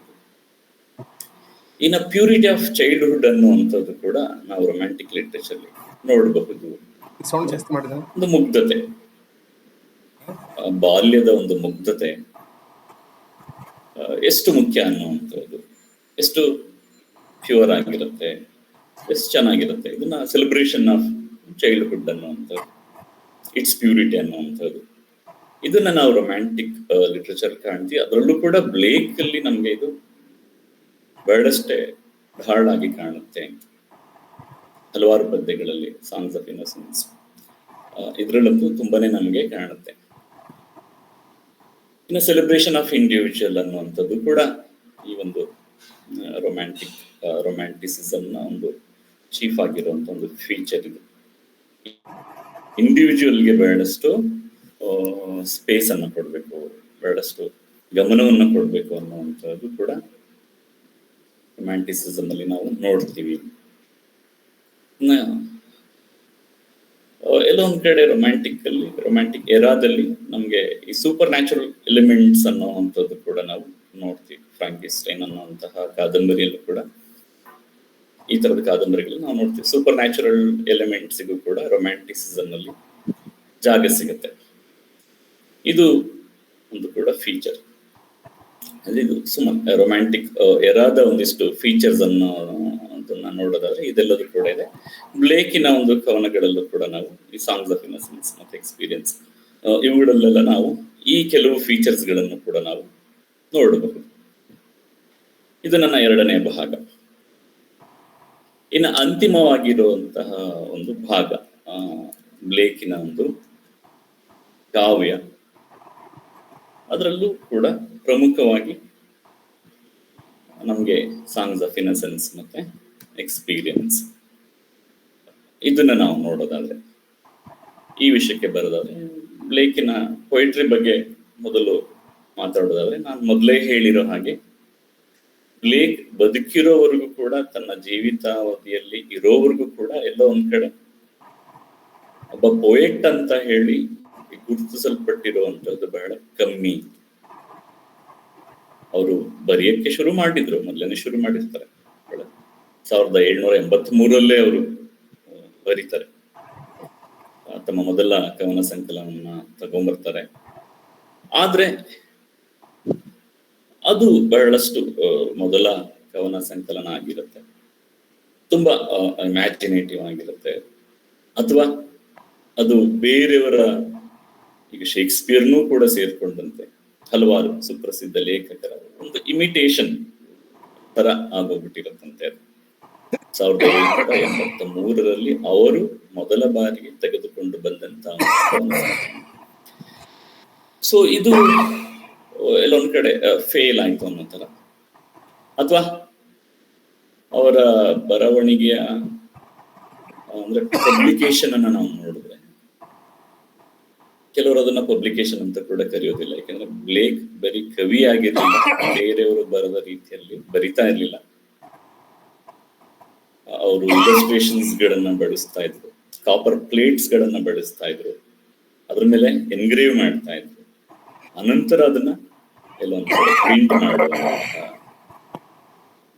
ಈಗಿನ ತರದ ಪ್ರಿಂಟ್, ಆ ತರಹದ ಒಂದು ಪರಿಸ್ಥಿತಿ ಆಗಿದ್ದರಿಂದ ಅದೆಲ್ಲ ಒಂದ್ ಕಡೆ ಜನರ ಒಂದು ಗಮನವನ್ನು ಕೂಡ ಸೆಳಿಲಿಲ್ಲವೇನೋ ಅಂತ ಅನ್ಸುತ್ತೆ. ಆ ಸಮಯದಲ್ಲಿ ಅವರ ಈ ತರಹದ ಬರವಣಿಗೆಗಳನ್ನ ಬಹಳಷ್ಟು ಮಂದಿ ಗಮನಿಸೋದೇ ಇಲ್ಲ, ಈ ಒಂದು ಕಾರಣಗಳಿಗೋಸ್ಕರ. ಪಬ್ಲಿಕೇಶನ್ ಅಂತಾನು ಕೂಡ ಕರೆಸ್ಕೊಳ್ಳಕ್ಕೆ ಎಲ್ಲ ಒಂದು ಕಡೆ ಅದು ಫಿಟ್ ಆಗಿರ್ಲಿಲ್ಲ ಅನ್ನೋ ಒಂದು ಕಾರಣಕ್ಕೋಸ್ಕರನೂ ಕೂಡ ಇರಬಹುದು. ಒಟ್ಟಾರೆಯಾಗಿ ಅವರ ಜೀವಿತಾವಧಿಯಲ್ಲಿ ಬ್ಲೇಕ್ ಅವರನ್ನ ಕವಿಯಾಗಿ ಗುರುತಿಸಿದಂತದ್ದು ಬಹಳ ಕಮ್ಮಿ. ಒಳ್ಳೆ ಆರ್ಟಿಸ್ಟ್ ಅಂತ ಹೇಳಿ ಗುರುತಿಸಲಾಗಿತ್ತು, ಆದ್ರೆ ಕವಿ ಅಂತ ಗುರುತಿಸಿದ ಕಮ್ಮಿ. ಆದ್ರೆ ಬ್ಲೇಕ್ ಅವ್ರನ್ನ ನಾವು ಬಹಳಷ್ಟೇ ಮೆಚ್ಚಬೇಕಾಗತ್ತೆ. ಯಾಕಂದ್ರೆ ಪ್ರಾಯಶಃ ರೊಮ್ಯಾಂಟಿಕ್ ಕವಿಗಳಲ್ಲಿ ಈ ರಿಟರ್ನ್ ಟು ನೇಚರ್ ಅಥವಾ ಸಿಂಪ್ಲಿಸಿಟಿ ಅನ್ನುವಂತ ಎಲಿಮೆಂಟ್ಸ್ ಗಳನ್ನ ಕಾವ್ಯದಲ್ಲಿ ಕವನಗಳಲ್ಲಿ ತಂದಂತ ಪ್ರಾಯಶಃ ಮೊದಲ ವ್ಯಕ್ತಿ ಅಂತಂದ್ರೆ ಬ್ಲೇಕ್ ಅನ್ಸುತ್ತೆ, ಬ್ಲೇಕ್ ಅಂತ ಹೇಳಲಾಗುತ್ತೆ. ಸೊ ಆ ಒಂದು ಕಾರಣಕ್ಕೋಸ್ಕರ ಬ್ಲೇಕ್ ಅವ್ರನ್ನ ನಾವು ಮೆಚ್ಚಲೇಬೇಕಾಗುತ್ತೆ. ಇನ್ನ ಬ್ಲೇಕ್ ಅವರ ಕವನಗಳ ಒಂದು ಬಹಳಷ್ಟು ಪ್ರಮುಖವಾಗಿರುವಂತಹ ಕ್ವಾಲಿಟಿ ಏನಪ್ಪಾ ಅಂತಂದ್ರೆ, ಅದನ್ನ ಎಲ್ಲರೂ ಕೂಡ ಇಷ್ಟಪಡುವಂತಹದ್ದು ಅಂತ. ತುಂಬಾ ಸರಳವಾಗಿರುವಂತಹ ಕವನಗಳು. ಇದು ಚಿಕ್ಕ ಮಕ್ಕಳಿಗೆ ಬಹಳಷ್ಟು ಇಷ್ಟ ಆಗುತ್ತೆ. ಸಾಂಗ್ಸ್ ಆಫ್ ಇನ್ನಸೆನ್ಸ್ 19 ಕವನಗಳಿವೆ, ಚಿಕ್ಕದಿದೆ, ಕೆಲವು ಸ್ವಲ್ಪ ದೊಡ್ಡದಿದೆ. ಇವು ಎಂತಹವ್ರಿಗೂ ಕೂಡ ಅರ್ಥ ಆಗುವಂತಹ, ಬಹಳ ಬಹಳ ಸರಳವಾಗಿರುವಂತ ಭಾಷೆಯಲ್ಲಿ ಬರೆದಿರುವಂತ, ಬಹಳ ಬ್ಯೂಟಿಫುಲ್ ಆಗಿರುವಂತ, ಟೆಂಡರ್ ಆಗಿರುವಂತ ಫೀಲಿಂಗ್ಸ್ ಗಳನ್ನ, ಭಾವನೆಗಳನ್ನ ಎಕ್ಸ್ಪ್ರೆಸ್ ಮಾಡುವಂತಹ ಕವನಗಳಿವಾಗಿರೋದ್ರಿಂದ ಇವನ್ನ ಮಕ್ಕಳು ಕೂಡ ಇಷ್ಟಪಡ್ತಾರೆ, ದೊಡ್ಡವರು ಕೂಡ ಇಷ್ಟಪಡ್ತಾರೆ. ಇನ್ನು ಅವರ ಸಾಂಗ್ಸ್ ಆಫ್ ಎಕ್ಸ್ಪೀರಿಯನ್ಸ್ ಅನ್ನುವಂತ ಅಥವಾ ಬೇರೆ ಕವನಗಳಿಗೆ ಬಂದ್ರೆ ಡೀಪ್ ಆಗಿರುವಂತ, ಬಹಳ ಆಳವಾಗಿರುವಂತ ಒಂದಿಷ್ಟು ವಿಷಯಗಳು ಚರ್ಚೆ ಮಾಡಲ್ಪಟ್ಟಿರ್ತವೆ. ಸೊ ಈ ಒಂದು ಕಾರಣಕ್ಕೋಸ್ಕರ ತುಂಬಾ ಸೊ ಹಾಗೆ ಅಂದ್ರೆ ಬ್ಲೇಕಿನ ಒಟ್ಟಾರೆ ಆಗಿರುವಂತಹ ಕಾವ್ಯ ಎಲ್ರೂ ಕೂಡ ಇಷ್ಟ ಆಗುವಂತಹ ಒಂದು ಕ್ವಾಲಿಟಿಗಳನ್ನ ಹೊಂದಿದ್ದಾರೆ. ಇನ್ನು ಬ್ಲೇಕೆ ಹೇಳ್ತಾರೆ ಏನಪ್ಪಾ ಅಂತಂದ್ರೆ, little children love one another, For love is the fulfilling of the law. He that loveth not knoweth not God, for God is love. ಚಿಕ್ಕ ಮಕ್ಕಳಿಗೆ ಒಂದು ರೀತಿಯಲ್ಲಿ ನೇರವಾಗಿ ಅಡ್ರೆಸ್ ಮಾಡುವಂತಹ, ಅವರಿಗೆ ಹೇಳುವಂತಹ ಪದಗಳು. ಅವ್ರು ಏನಪ್ಪಾ ಅಂತಂದ್ರೆ, ಎಲ್ಲರನ್ನೂ ಪ್ರೀತಿ ಮಾಡಿ, ಏಕೆಂದ್ರೆ ಪ್ರೀತಿಯೇ ದೈವ ಅನ್ನೋ ತರ. ಯಾರು ಪ್ರೀತಿಸೋದಿಲ್ವೋ ಅವರಿಗೆ ದೇವರ ಒಂದು ಜ್ಞಾನ ಇರೋದಿಲ್ವ, ದೇವರ ಒಂದು ಪರಿಚಯ ಇರೋದಿಲ್ಲ ಅನ್ನುವಂತಹದ್ದನ್ನ ಅವರು ಬಹಳ ಸ್ಪಷ್ಟವಾಗಿ ಈ ಮಾತುಗಳಲ್ಲಿ ಹೇಳ್ತಾರೆ. ಆದ್ರೆ ಇನ್ನೂ ಒಂದೇನಪ್ಪ ಬ್ಲೇಕಿನ ಬಗ್ಗೆ ನಾವು ಗಮನಿಸಬೇಕಾಗಿರೋದ್ರೆ, ಅವರೊಬ್ಬ ಥೀಯಿಸ್ಟ್ ಆಗಿದ್ರು, ಅವರೊಬ್ಬ ಆಸ್ತಿಕ ಆಗಿದ್ರು, ದೇವರಲ್ಲಿ ಬಹಳ ನಂಬಿಕೆ ಇತ್ತು. ಅವ್ರಿಗೆ ಧರ್ಮದಲ್ಲಿ ಆರ್ಗನೈಸ್ಡ್ ಆಗಿರುವಂತ ರಿಲಿಜನ್ ಅಲ್ಲಿ ನಂಬಿಕೆ ಇರಲಿಲ್ಲ. ಅದನ್ನ ಮತ್ತೆ ಮತ್ತೆ ತಮ್ಮ ಸಾಂಗ್ಸ್ ಆಫ್ ಎಕ್ಸ್ಪೀರಿಯನ್ಸ್ ಅಲ್ಲಿ ನಾವು ನೋಡಬಹುದು. ಮತ್ತೆ ಮತ್ತೆ ಅದನ್ನ ಕ್ರಿಟಿಸೈಸ್ ಮಾಡ್ತಾರೆ, ಕ್ರಿಟಿಕ್ ಮಾಡ್ತಾರೆ. ಸೊ ಇದು ಅವರ ಕಾವ್ಯ. ಇನ್ನ ಅವರ ಕಾವ್ಯದ ಒಂದಿಷ್ಟು ಮೊದಲ ಅವರು ಯಾವ ರೀತಿ ಬರೀತಿದ್ರು ಅನ್ನೋದನ್ನ ನೋಡಿದ್ರೆ, ನಾ ಹೇಳಿದಾಗೆ ಕಾಪರ್ ಪ್ಲೇಟ್ಸ್ಗಳು, ತುಂಬಾ ಅದ್ಭುತವಾಗಿರುವಂತಹ ಡಿಸೈನ್ಗಳು, ಇಲಸ್ಟ್ರೇಷನ್ಸ್ ಗಳನ್ನ ಇಟ್ಕೊಂಡಿರ್ತಾರೆ ಅವರು. ಅವರ ಅದರಲ್ಲಿ ಬರಿತಾ ಇದ್ರು, ಕಾಪರ್ ಪ್ಲೇಟ್ಸ್ ಗಳ ಮೇಲೆ ಎನ್ಗ್ರೇವ್ ಮಾಡ್ತಾ ಇದ್ರು. ಅದ್ಭುತವಾಗಿರುವಂತಹ ಹ್ಯಾಂಡ್ ರೈಟಿಂಗ್ ಇರುತ್ತೆ, ಅದ್ಭುತವಾಗಿರುವಂತಹ ಚಿತ್ರಕಲೆ ಆ ಒಂದು ಕಾಪರ್ ಪ್ಲೇಟ್ಸ್ ಗಳು ಅಥವಾ ಅವರ ಕಾವ್ಯಗಳಲ್ಲಿ ನಾವು ನೋಡಬಹುದು ಪ್ರಿಂಟೆಡ್ ಆಗಿರುವಂತಹದ್ದು. ಆದ್ರೆ ಒಂದೆರಡು ಕಂಪ್ಲೇಂಟ್ಸ್ ಗಳು ಕೂಡ ಇದೆ ಬ್ಲೇಕ್ ಅವರ ಕಾವ್ಯದ ಬಗ್ಗೆ, ಕವನಗಳ ಬಗ್ಗೆ ಮಾತಾಡ್ಬೇಕಾದ್ರೆ. ಏನಪ್ಪಾ ಅಂತಂದ್ರೆ, ತುಂಬಾ ಇನ್ಆಕ್ಯುರೇಸಿಸ್ ಇರ್ತಾ ಇತ್ತು ಅಲ್ಲಲ್ಲಿ ಇಲ್ಲಲ್ಲಿ. ಅಂದ್ರೆ ಸ್ಪೆಲ್ಲಿಂಗ್ಗಳ ಮಿಸ್ಟೇಕ್ ಇರ್ತಾ ಇತ್ತು, ಮೀಟರ್ಗಳ ಬಗ್ಗೆ, ಶೈಲಿಯ ಬಗ್ಗೆ ಒಂದಿಷ್ಟು ಸರಿಯಾದ ಗಮನವನ್ನು ಅವರು ಕೊಡ್ತಿರ್ಲಿಲ್ಲ ಅನ್ನುವಂಥದ್ದೆಲ್ಲದೂ ಕೂಡ ಇದೆ. ಅದೆಲ್ಲದೂ ಕೂಡ ನೆಗ್ಲಿಜಿಬಲ್ ಆಗಿರುವಂತಹ ವಿಷಯಗಳು. ಬಟ್ ಓವರ್ ಆಲ್ ಆಗಿ ಬ್ಲೇಕ್ ಅವರ ಕವನಗಳು ಎಲ್ಲರಿಗೂ ಕೂಡ ಮನ ಮುಟ್ಟುವಂತಹ, ತಲುಪುವಂತಹ ಸಾಹಿತ್ಯದಾಗಿತ್ತು ಅಂತ ನಾವು ಹೇಳ್ಬಹುದು. ಇದು ಬ್ಲೇಕ್ ಅವರ ಓವರ್ ಆಲ್ ಆಗಿರುವಂತಹ ಒಂದು ರೈಟಿಂಗ್ ನ ಬಗ್ಗೆ, ಕವನಗಳ ಬಗ್ಗೆ ಮಾತಾಡೋದು ನಾವು ಹೇಳ್ಬೋದು. ಇನ್ನು ಪ್ರಮುಖವಾಗಿ ಈಗ ನಾವು ತಗೊಳ್ಬೇಕಾಗಿರುವಂಥದ್ದು ಸಾಂಗ್ಸ್ ಆಫ್ ಇನ್ನಸೆನ್ಸ್ ಮತ್ತೆ ಸಾಂಗ್ಸ್ ಆಫ್ ಎಕ್ಸ್ಪೀರಿಯನ್ಸ್. ಈ ಕವನಗಳ ಬಗ್ಗೆ ಮಾತಾಡೋದಾದ್ರೆ, ಸಾಂಗ್ಸ್ ಆಫ್ ಇನ್ನಸೆನ್ಸ್ ಅನ್ನುವಂಥದ್ದು ಪ್ರಕಟ ಆಗಿದ್ದಂಥದ್ದು 1789, ಬರೆಯಲ್ಪಟ್ಟಿದ್ದಂಥ 1789ರಲ್ಲಿ. ಹಾಗೆ ಸಾಂಗ್ಸ್ ಆಫ್ ಎಕ್ಸ್ಪೀರಿಯನ್ಸ್ ಅನ್ನುವಂಥದ್ದು ಬರೆಯಲ್ಪಟ್ಟಿದ್ದು 1794ರಲ್ಲಿ. ಇದರ ಹಿಂದೆ ಸ್ವಾರಸ್ಯವಾಗಿರುವಂತಹ ಘಟನೆ ಇದೆ. ಮೊದಲು ಹೇಳಿದಾಗೆ ಬ್ಲೇಕ್ಗೆ ಬಹಳಷ್ಟು ಹೋಪ್ಸ್ ಇರುತ್ತೆ. ಯಾವುದ್ರ ಬಗ್ಗೆ? ಫ್ರೆಂಚ್ ಕ್ರಾಂತಿಯ ಬಗ್ಗೆ, ಫ್ರೆಂಚ್ ರೆವಲ್ಯೂಷನ್ ಬಗ್ಗೆ. ಅವ್ರಿಗೆ ಅನ್ಸ್ಬಿಟ್ಟಿರುತ್ತೆ, ನಾವು ಮುಂದೆ ಬಹಳಷ್ಟು ಬದಲಾಗುತ್ತೆ, ಎಲ್ಲದೂ ಕೂಡ ಬಹಳ ಚೆನ್ನಾಗಿರುತ್ತೆ, ಮತ್ತೆ ನಮ್ಗೆ ನಾವು ಅಂದುಕೊಂಡಂತಹ ಜೀವನ ಸಿಗಬಹುದು, ಎಲ್ಲದೂ ಚೆನ್ನಾಗಿರುವಂತಹದ್ದಕ್ಕೆ ನಾವು ಪಾದಾರ್ಪಣೆ ಮಾಡ್ತೀವಿ. ಬಹಳಷ್ಟು ಹೋಪ್ಸ್ ಗಳನ್ನ ಇಟ್ಕೊಂಡು ಅಂತಹ ಯೋಚನೆಗಳಲ್ಲಿ ಅವರು ಮೊದಲು ಸಾಂಗ್ಸ್ ಆಫ್ ಇನ್ನಸೆನ್ಸ್ ಅನ್ನ ಬರೆಯೋದಕ್ಕೆ ಪ್ರಾರಂಭ ಮಾಡ್ತಾರೆ. ಇಲ್ಲಿ ಸಾಂಗ್ಸ್ ಆಫ್ ಇನ್ನಸೆನ್ಸ್ ಮತ್ತೆ ಸಾಂಗ್ಸ್ ಆಫ್ ಎಕ್ಸ್ಪೀರಿಯನ್ಸ್ ಅಂದ್ರೆ ಏನಪ್ಪಾ ಅಂತಂದ್ರೆ, ಇದು ಎಲ್ಲ ಒಂದ್ ಕಡೆ ಬ್ಲೇಕ್ ಬರ್ದಿರ್ತಾರೆ. ಒಂದು ನಾವೀಗ ಸಬ್ ಟೈಟಲ್ಸ್ ಅಂತ ಏನ್ ಕೊಡ್ತೀವೋ ಆ ರೀತಿ ಅವರ ಸಾಂಗ್ಸ್ ಆಫ್ ಇನ್ನಸೆನ್ಸ್ ಮತ್ತೆ ಸಾಂಗ್ಸ್ ಆಫ್ ಎಕ್ಸ್ಪೀರಿಯನ್ಸಿನ ಕೆಳಗಡೆ ಒಂದು ರೀತಿ ಸಬ್ ಟೈಟಲ್ ತರ ನೋಡೋದಾದ್ರೆ, ಬ್ಲೇಕ್ ಅವರ ಪ್ರಕಾರ ಇದು showing the two contrary states of the human soul ಅಂತ. ಅಂದ್ರೆ ಮನುಷ್ಯನ ಆತ್ಮದ ಎರಡು ವಿಭಿನ್ನವಾಗಿರುವಂತಹ, ಎರಡು ಆಪೋಸಿಟ್ ಆಗಿರುವಂತಹ ಒಂದು ಸ್ಥಿತಿಯನ್ನ, ಸ್ಟೇಟ್ ಅನ್ನ ನಾವು ನೋಡಬಹುದು ಈ ಒಂದು ಕವನಗಳಲ್ಲಿ ಅಂತ. ಇಲ್ಲಿ ಸಾಂಗ್ಸ್ ಆಫ್ ಇನ್ನೋಸೆನ್ಸ್ ಬಹಳ ಮುಗ್ಧತೆಗೆ, ಇನ್ನೋಸೆನ್ಸ್ ಅಂದ್ರೆ ಮುಗ್ಧತೆ, ಮುಗ್ಧತೆಯ ಬಗ್ಗೆ ಇದ್ದರೆ, ಸಾಂಗ್ಸ್ ಆಫ್ ಎಕ್ಸ್ಪೀರಿಯನ್ಸ್ ಅನ್ನುವಂಥದ್ದು ಒಂದು ಸೋಲ್, ತುಂಬಾ ಇನ್ನಸೆಂಟ್ ಆಗಿರುವಂತಹ, ತುಂಬಾ ಮುಗ್ಧವಾಗಿರುವಂತಹ, ಇದು ನಾವು ಮಕ್ಕಳಲ್ಲಿ ಕಾಣ್ಬೋದು, ಚಿಕ್ಕ ಮಕ್ಕಳಲ್ಲಿ ಕಾಣುವಂತಹ ಒಂದು ಆತ್ಮ ಅಥವಾ ಒಂದು ಪರ್ಸನಾಲಿಟಿ ಅಂತ ಕೂಡ ಹೇಳ್ಬೋದೇನು. ಇದು ಹೊರಗಿನ ಪ್ರಪಂಚದ ಒಂದು ಕಾಂಟ್ಯಾಕ್ಟ್ಗೆ ಬಂದಾಗ ಅದು ಎಲ್ಲೋ ಒಂದ್ ಕಡೆ ತನ್ನ ಮುಗ್ಧತೆಯನ್ನ ಕಳ್ಕೊಂಡ್ಬಿಡುತ್ತೆ, ಅದು ಕರಪ್ಟ್ ಆಗ್ಬಿಡುತ್ತೆ, ಅದರ ಎಕ್ಸ್ಪೀರಿಯನ್ಸ್ ಬೇರೆ ಆಗ್ಬಿಡುತ್ತೆ ಅನ್ನುವಂತಹದನ್ನ ನಾವು ಸಾಂಗ್ಸ್ ಆಫ್ ಎಕ್ಸ್ಪೀರಿಯನ್ಸ್ ಅಲ್ಲಿ ಗಮನಿಸಬಹುದು. ಸಾಂಗ್ಸ್ ಆಫ್ ಇನ್ನಸೆನ್ಸ್ ಅನ್ನುವಂಥದ್ದು ಒಂದು ಮಗುವಿನ ಒಂದು ಪರ್ಸೆಪ್ಷನ್ ಇಂದ ನೋಡಲ್ಪಟ್ಟರೆ, ಸಾಂಗ್ಸ್ ಆಫ್ ಎಕ್ಸ್ಪೀರಿಯನ್ಸ್ ಅನ್ನುವಂಥದ್ದು ಒಬ್ಬ ಅಡಲ್ಟಿನ ಒಂದು ಪರ್ಸೆಪ್ಷನ್ ಅಲ್ಲಿ ನೋಡಬಹುದು. ಸಾಂಗ್ಸ್ ಆಫ್ ಇನ್ನಸೆನ್ಸ್ ಅನ್ನುವಂಥದ್ದು ಕೇವಲ ಪ್ರೀತಿ, ಮುಕ್ತತೆ ಇಂತಹ ವಿಷಯಗಳಿಂದ ಕೂಡಿದ್ರೆ, ಸಾಂಗ್ಸ್ ಆಫ್ ಎಕ್ಸ್ಪೀರಿಯನ್ಸ್ ಅನ್ನುವಂತಹದ್ದು ಕರಪ್ಷನ್ ಅನ್ನುವಂಥದ್ದು, ಕೆಟ್ಟತನ ಅನ್ನುವಂಥದ್ದು, ಭ್ರಷ್ಟಾಚಾರ ಅನ್ನುವಂಥದ್ದು, ಇದು ಕೆಟ್ಟದು ಅನ್ನುವಂಥದ್ದು, ಈ ತರಹದ ಎಲಿಮೆಂಟ್ಸ್ ಗಳಿಂದ ಕೂಡಿದೆ. ಸಾಂಗ್ಸ್ ಆಫ್ ಇನ್ನಸೆನ್ಸ್ ಬರೆಯಬೇಕಾದ್ರೆ ನಾ ಹೇಳಿದಾಗೆ ಬ್ಲೇಕಿಗೆ ತುಂಬಾ ಹೋಪ್ಸ್ ಇರುತ್ತೆ, ಭವಿಷ್ಯದ ಬಗ್ಗೆ ಬಹಳಷ್ಟೇ ಹೋಪ್ಸ್ ಇರುತ್ತೆ. ಮತ್ತೆ ನಾವು ಪ್ಯಾಸ್ಟರಲ್ ಲೈಫ್ ಅಂದ್ರೆ we can go back to pastoral life, village life, rural life, ಅಥವಾ I can go back to the god who can uplift our life ಅನ್ನುವಂತಹ ಒಂದು ಹೋಪ್ಸ್ ಇರುತ್ತೆ ಅವ್ರಿಗೆ ಈ ಸಾಂಗ್ಸ್ ಆಫ್ ಇನ್ನಸೆನ್ಸ್ ಅನ್ನ ಬರೆದಾಗ. ಆದ್ರೆ ಎಲ್ಲೋ ಒಂದ್ ಕಡೆ ಈ ಫ್ರೆಂಚ್ ರೆವಲ್ಯೂಷನ್ ಯಾವ ಒಂದು ಐಡಿಯಲ್ಸ್ ಗಳಿಂದ ಪ್ರಾರಂಭ ಆಗಿರುತ್ತೆ, ಯಾವ ಒಂದು ಕನಸುಗಳಿಂದ ಪ್ರಾರಂಭ ಆಗಿರುತ್ತೆ, ಯಾವ ಒಂದು ಆಲೋಚನೆಗಳಿಂದ ಪ್ರಾರಂಭ ಆಗಿರುತ್ತೆ, ಅದರಲ್ಲಿ ಎಡವಿದಾಗ, ಅದರಲ್ಲಿ ಸೋತಾಗ ಬಹಳಷ್ಟು ಹಿಂಸೆ, ಭಯವನ್ನು ಹುಟ್ಟಿಸಿದಾಗ ನಂತರದ ದಿನಗಳು ಬ್ಲೇಕಿಗೆ ಮೊದಲೇ ಹೇಳಿದಾಗೆ ತುಂಬಾನೇ ಬೇಸರ ಆಗೋಗ್ಬಿಡುತ್ತೆ, ಭ್ರಮನಿರಸನ ಆಗೋಗ್ಬಿಡ್ತಾರೆ ಅವರು. ಸೊ ಆಗ ಎಲ್ಲೊಂದ್ ಕಡೆ ಇವುಗಳ ಮೇಲೆ ನಂಬಿಕೆಯನ್ನೇ ಕಳ್ಕೋಬೇಕಾದಂತ ಪರಿಸ್ಥಿತಿ ಅವ್ರಿಗೆ ಬಂದ್ಬಿಡುತ್ತೆ.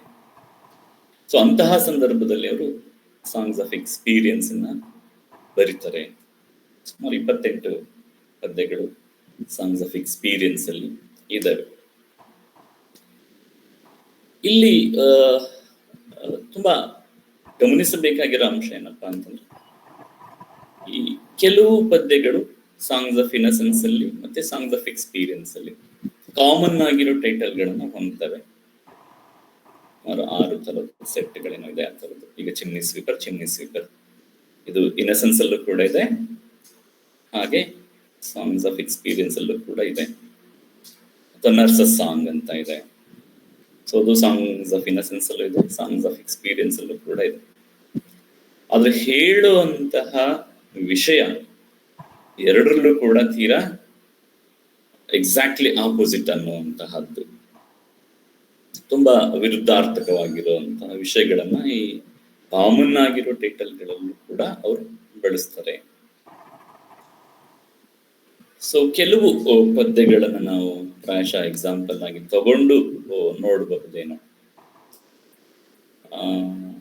ಹೇಗೆ ಸಾಂಗ್ಸ್ ಆಫ್ ಇನ್ನಸೆನ್ಸ್ ಅಲ್ಲಿ ಬ್ಲೇಕ್ ಅವರು ಬರೆದಿದ್ದಾರೆ, ಹಾಗೆ ಅದೇ ಟೈಟಲ್ ಇಟ್ಕೊಂಡು ಅಥವಾ ಸಾಂಗ್ಸ್ ಆಫ್ ಎಕ್ಸ್ಪೀರಿಯನ್ಸ್ ಅಲ್ಲಿ ಅಂತಹ ವಿಷಯಗಳೇ ಬಂದ್ರೆ ಹೇಗೆ ಅಲ್ಲಿ ಬಹಳ ದೊಡ್ಡ ಬದಲಾವಣೆಯನ್ನ ನಾವು ಕಾಣಬಹುದು, ತೀರಾ ವಿರುದ್ಧವಾಗಿರುವಂತ ಯೋಚನೆಗಳನ್ನ ನಾವು ಬ್ಲೇಕ್ ನಲ್ಲಿ ನೋಡಬಹುದು ಅನ್ನುವಂಥದ್ದನ್ನು ನಾವಿಲ್ಲಿ ಗಮನಿಸಬೇಕಾಗುತ್ತೆ. ಸೊ ಮೊದಲನೇದಾಗಿ ನರ್ಸಸ್ ಸಾಂಗ್ ಅಂತ ಒಂದು ಪದ್ಯ ಇದೆ. ಈ ನರ್ಸಸ್ ಸಾಂಗ್ ಅನ್ನುವಂಥ ಪದ್ಯ ಸಾಂಗ್ಸ್ ಆಫ್ ಇನ್ನಸೆನ್ಸ್ ಅಲ್ಲಿ ಹೇಗಿದೆ, ಸಾಂಗ್ಸ್ ಆಫ್ ಎಕ್ಸ್ಪೀರಿಯನ್ಸ್ ಅಲ್ಲಿ ಹೇಗಿದೆ ಹಾಗೆ ಗಮನಿಸೋಣ. ಇಲ್ಲಿ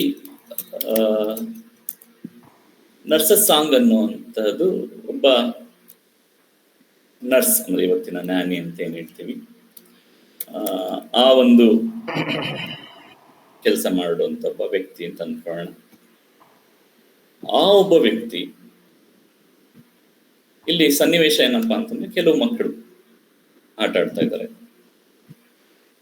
ನಾ ಹೇಳಿದಾಗ ಪ್ಯಾಸ್ಟರಲ್ ಲೈಫ್, ನಿಸರ್ಗದ ನಡುವೆ, ಪ್ರಕೃತಿಯ ನಡುವೆ ಅವರು ಬಹಳ ಖುಷಿಯಾಗಿ ಹಸುರಿನ ನಡುವೆ ಆಡ್ಕೊಂಡು ನಕ್ಕೊಂಡು ಅದ್ಭುತವಾಗಿ ಎಂಜಾಯ್ ಮಾಡ್ತಾ ಇದ್ದಾರೆ. ಇವರನ್ನ ನೋಡಿದಾಗ ಆ ನರ್ಸಿಗೆ ಏನ್ ಅನ್ಸತ್ತಪ್ಪ ಅಂದ್ರೆ ಮೊದಲಿಗೆ, ಓಹ್ ಈ ಮಕ್ಕಳು ಇಷ್ಟು ಅದ್ಭುತವಾದಂತ ಅನುಭವವನ್ನು ಪಡ್ಕೊಳ್ತಾ ಇದ್ದಾರೆ, ಬಹಳ ಸಂತೋಷ ಇದೆ, ನಗ್ತಾ ಇದ್ದಾರೆ, ಇವರ ನಗು ಎಲ್ಲ ಕಡೆ ಪ್ರತಿಧ್ವನಿಸ್ತಾ ಇದೆ, ಇವರು ನಗೋತಿರೋದನ್ನ ನೋಡಿದ್ರೆ ಎಲ್ಲೊಂದ್ ಕಡೆ ನನ್ನ ಹೃದಯ ತುಂಬಿ ಬರ್ತಾ ಇದೆ. ಇಂತಹ ಒಂದು ಸಂದರ್ಭದಲ್ಲಿ ಇಡೀ ಪ್ರಕೃತಿಯೇ ನಿಶ್ಶಬ್ದವಾಗಿದ್ಕೊಂಡು ಈ ಮಕ್ಕಳ ಈ ಒಂದು ಮಾತುಗಳನ್ನ, ಒಂದು ನಗುವನ್ನ ಎಲ್ಲೋ ಒಂದ್ ಕಡೆ ನೋಡ್ತಾ ಇದೆಯೇನೋ ಅಂತ ಆಕೆಗೆ ಅನ್ಸುತ್ತೆ. ಆನಂತರ ಆಕೆ ಮತ್ತೆ ಹೇಳ್ತಾರೆ ಏನಪ್ಪಾ ಅಂತಂದ್ರೆ, ಸರಿ ಮಕ್ಕಳ ಬಂದ್ಬಿಡಿ, ಈಗಾಗಲೇ ಸಂಜೆ ಆಗ್ತಾ ಇದೆ, ಬಂದ್ಬಿಡಿ, ನಾನು ವಾಪಸ್ ಹೋಗ್ಬೇಡ,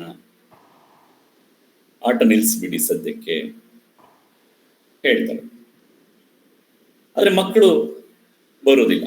ಅವ್ರು ಹೇಳ್ತಾರೆ, ಇಲ್ಲ ಇಲ್ಲ, ದಯವಿಟ್ಟು ಮತ್ತೆ ಅವಕಾಶ ಕೊಡು, ನಮ್ಗೆ ಇಷ್ಟು ಬೇಗ ಕರಿಬೇಡ,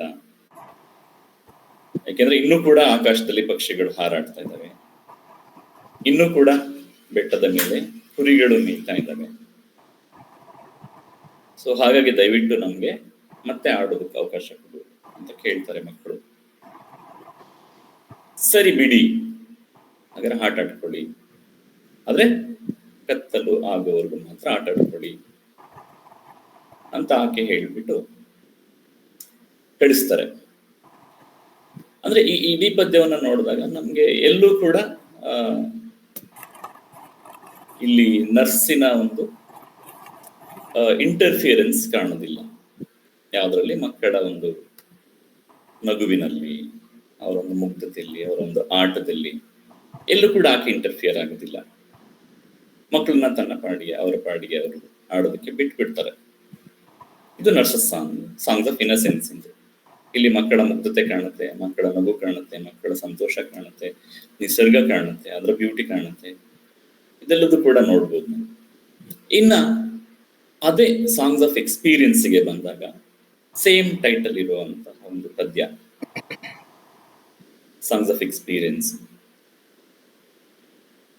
ಇಲ್ಲಿ ಏನಾಗುತ್ತಪ್ಪ ಅಂದ್ರೆ ಮತ್ತದೇ ಸನ್ನಿವೇಶ.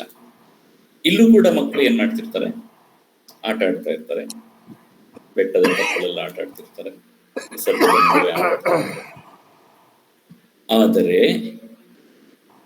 ಇಲ್ಲಿ ಮಕ್ಕಳು ಜೋರಾಗಿ ಕಿರಿಸ್ತಾ ಇರಲ್ಲ, ಜೋರಾಗಿ ನಗ್ತಾ ಇರಲ್ಲ, ಕೂಗ್ತಾ ಇರಲ್ಲ. ಇಲ್ಲಿ ದೇ ಆರ್ ವಿಸ್ಪರಿಂಗ್ ಅಂತ, ಅಂದ್ರೆ ಅವ್ರ ಪಿಸು ಮಾತುಗಳಲ್ಲಿ ಅವರು ಕಾನ್ವರ್ಸೇಷನ್ ಮಾಡ್ಕೊಳ್ತಾ ಇದ್ದಾರೆ ಅಂತ. ಇಲ್ಲೂ ಕೂಡ ಸನ್ನಿವೇಶ ಒಂದೇನೆ, ಸಂದರ್ಭ ಒಂದೇ ತರದ್ದು, ಆದರೆ ಮಕ್ಕಳ ಸಂತೋಷ ಎಲ್ಲ ಒಂದ್ ಕಡೆಯಲ್ಲಿ ಕಾಣಿಸೋದಿಲ್ಲ. ಮಕ್ಕಳ ಆ ಅಪರಿಮಿತ ಖುಷಿ ಇಲ್ಲಿ ನಮ್ಗೆ ನೋಡಕ್ಕೆ ಸಿಗೋದಿಲ್ಲ. ಅವರು ಜೋರಾದ ಕಿರುಚಾಟ, ಇಡೀ ತಪ್ಪಲಲ್ಲಿ, ಬೆಟ್ಟದ ತಪ್ಪಲಲ್ಲಿ ಏನು ಕೇಳಿಸ್ತಾ ಇರುತ್ತೋ ಅಂತಹ ಕಿರುಚಾಟ, ಕೂಗಾಟ ಇಲ್ಲಿ ನಮ್ಗೆ ಕಾಣಿಸೋದಿಲ್ಲ. ಇಲ್ಲಿ ನಿಶ್ಶಬ್ದವಾಗಿ ಸಣ್ಣ ಪುಟ್ಟ ಮಾತುಗಳಲ್ಲಿ ಅವರು ತಮ್ಮ ಜೊತೆ ಕಾನ್ವರ್ಸೇಷನ್ ಮಾಡ್ಕೊಳ್ತಾರೆ ತಮ್ಮಲ್ಲೇ. ಕಾರಣ ಏನಿರಬಹುದು ಅಂತಂದ್ರೆ ಪ್ರಾಯಶಃ ಈ ನರ್ಸ್ ಅವರಿಗೆ ಅಷ್ಟೊಂದು ಸ್ವಾತಂತ್ರ್ಯ ಕೊಡದಲೇ ಇರಬಹುದು. ಆದ್ರೆ ಈ ನರ್ಸಿನ ಒಂದು ರಿಯಾಕ್ಷನ್ ಬಹಳ ಮುಖ್ಯ ಇಲ್ಲಿ. ಇಲ್ಲಿ ನರ್ಸ್ ಈ ಮಕ್ಕಳನ್ನ ಈ ರೀತಿ ಆಟ ಆಡ್ತಾ ಇರೋದನ್ನು ನೋಡಿದಾಗ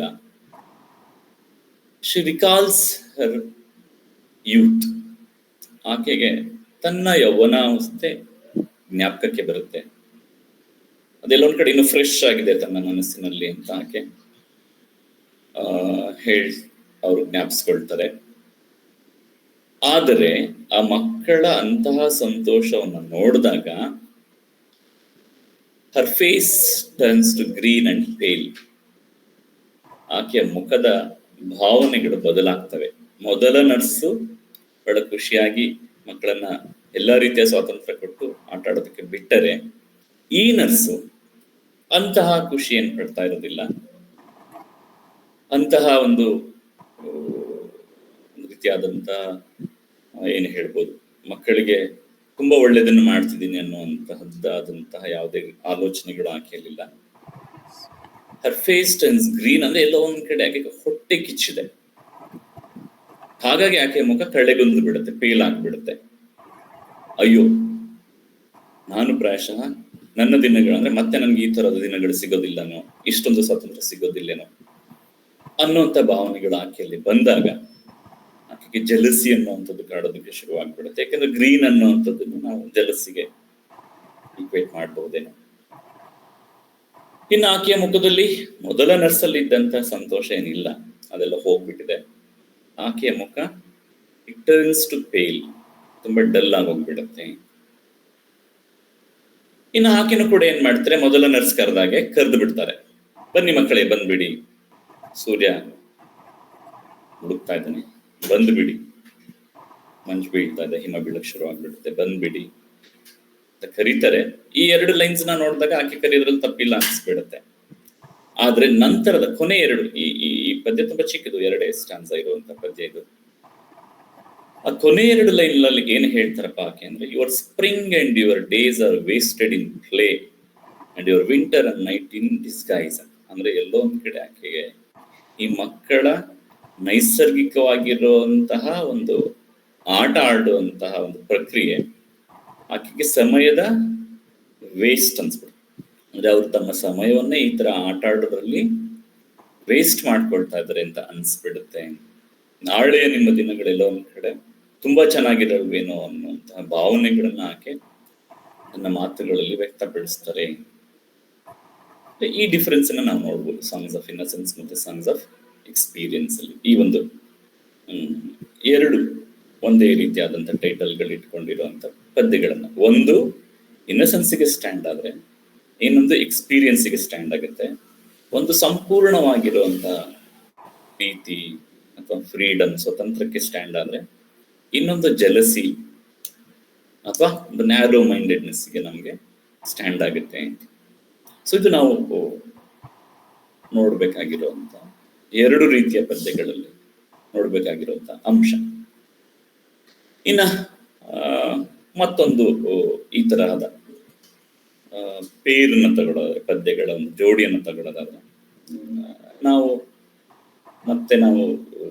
ಚಿಮ್ನಿ ಸ್ವೀಪರ್ ಅನ್ನುವಂಥದ್ದು ಬಹಳ ಸೆಲೆಬ್ರೇಟೆಡ್ ಆಗಿರುವಂತದ್ದು, ಬಹಳಷ್ಟೇ ಓದಲ್ಪಟ್ಟಿರುವಂತ well read much read poem ಯಾವುದು, ದ ಚಿಮ್ನಿ ಸ್ವೀಪರ್. ಇದು ಫಸ್ಟಿಗೆ ಸಾಂಗ್ಸ್ ಆಫ್ ಇನ್ನಸೆನ್ಸ್ ನೋಡೋಣ. ಚಿಮ್ನಿ ಸ್ವೀಪರ್ ಅಲ್ಲಿ ಏನಾಗುತ್ತೆ ಅದನ್ನೇ ನಾವು ಕಾಂಟ್ರಾಸ್ಟ್ ಮಾಡಿ ನೋಡಿದಾಗ ಸಾಂಗ್ಸ್ ಆಫ್ ಎಕ್ಸ್ಪೀರಿಯನ್ಸ್ಗೆ ಅದು ಹೇಗೆ ನಮ್ಗೆ ಕಾಣುತ್ತೆ ಅನ್ನುವಂಥದ್ದನ್ನು ನಾವು ನೋಡುವಂತ ಪ್ರಯತ್ನವನ್ನ ಮಾಡೋಣ. ಇಲ್ಲಿ ಸಾಂಗ್ಸ್ ಆಫ್ ಇನ್ನಸೆನ್ಸ್ ಅಲ್ಲಿ ನಾವು ಗಮನಿಸಬಹುದು, ಎಲ್ಲರೂ ಆಲ್ಮೋಸ್ಟ್ ಎಲ್ಲರೂ ಟೀಚ್ ಮಾಡಿರುವಂತ ಪದ್ಯ ಅಂತ ಅನ್ಕೊಳ್ತೀನಿ ನಾನು. ಹಾಗಾಗಿ ಜಾಸ್ತಿ ಇದ್ರ ಬಗ್ಗೆ ಏನ್ ಮಾತಾಡೋಕ್ ಹೋಗಲ್ಲ. ಆದ್ರೆ ನಮ್ಗೇನು ಗೊತ್ತಾಗುತ್ತೆ ಈ ಒಂದು ಪದ್ಯದಲ್ಲಿ ಅಂತಂದ್ರೆ, ಇದು ಒಬ್ಬ ಹುಡುಗ ಹೇಳುವಂತಹ, ಒಬ್ಬ ಬಾಲಕ ಹೇಳುವಂತಹ ಒಂದು ಮಾತುಗಳು. ಇಲ್ಲಿ ಆ ಮಗು ಹೇಳುತ್ತೆ, ನಮ್ಮಮ್ಮ ಬೇಡ ಬೇಗ ಮರಣ ಹೊಂದ್ಬಿಟ್ಲು, ನಾನಿನ್ನು ಚಿಕ್ಕವನಿದ್ದಾಗಲೇ.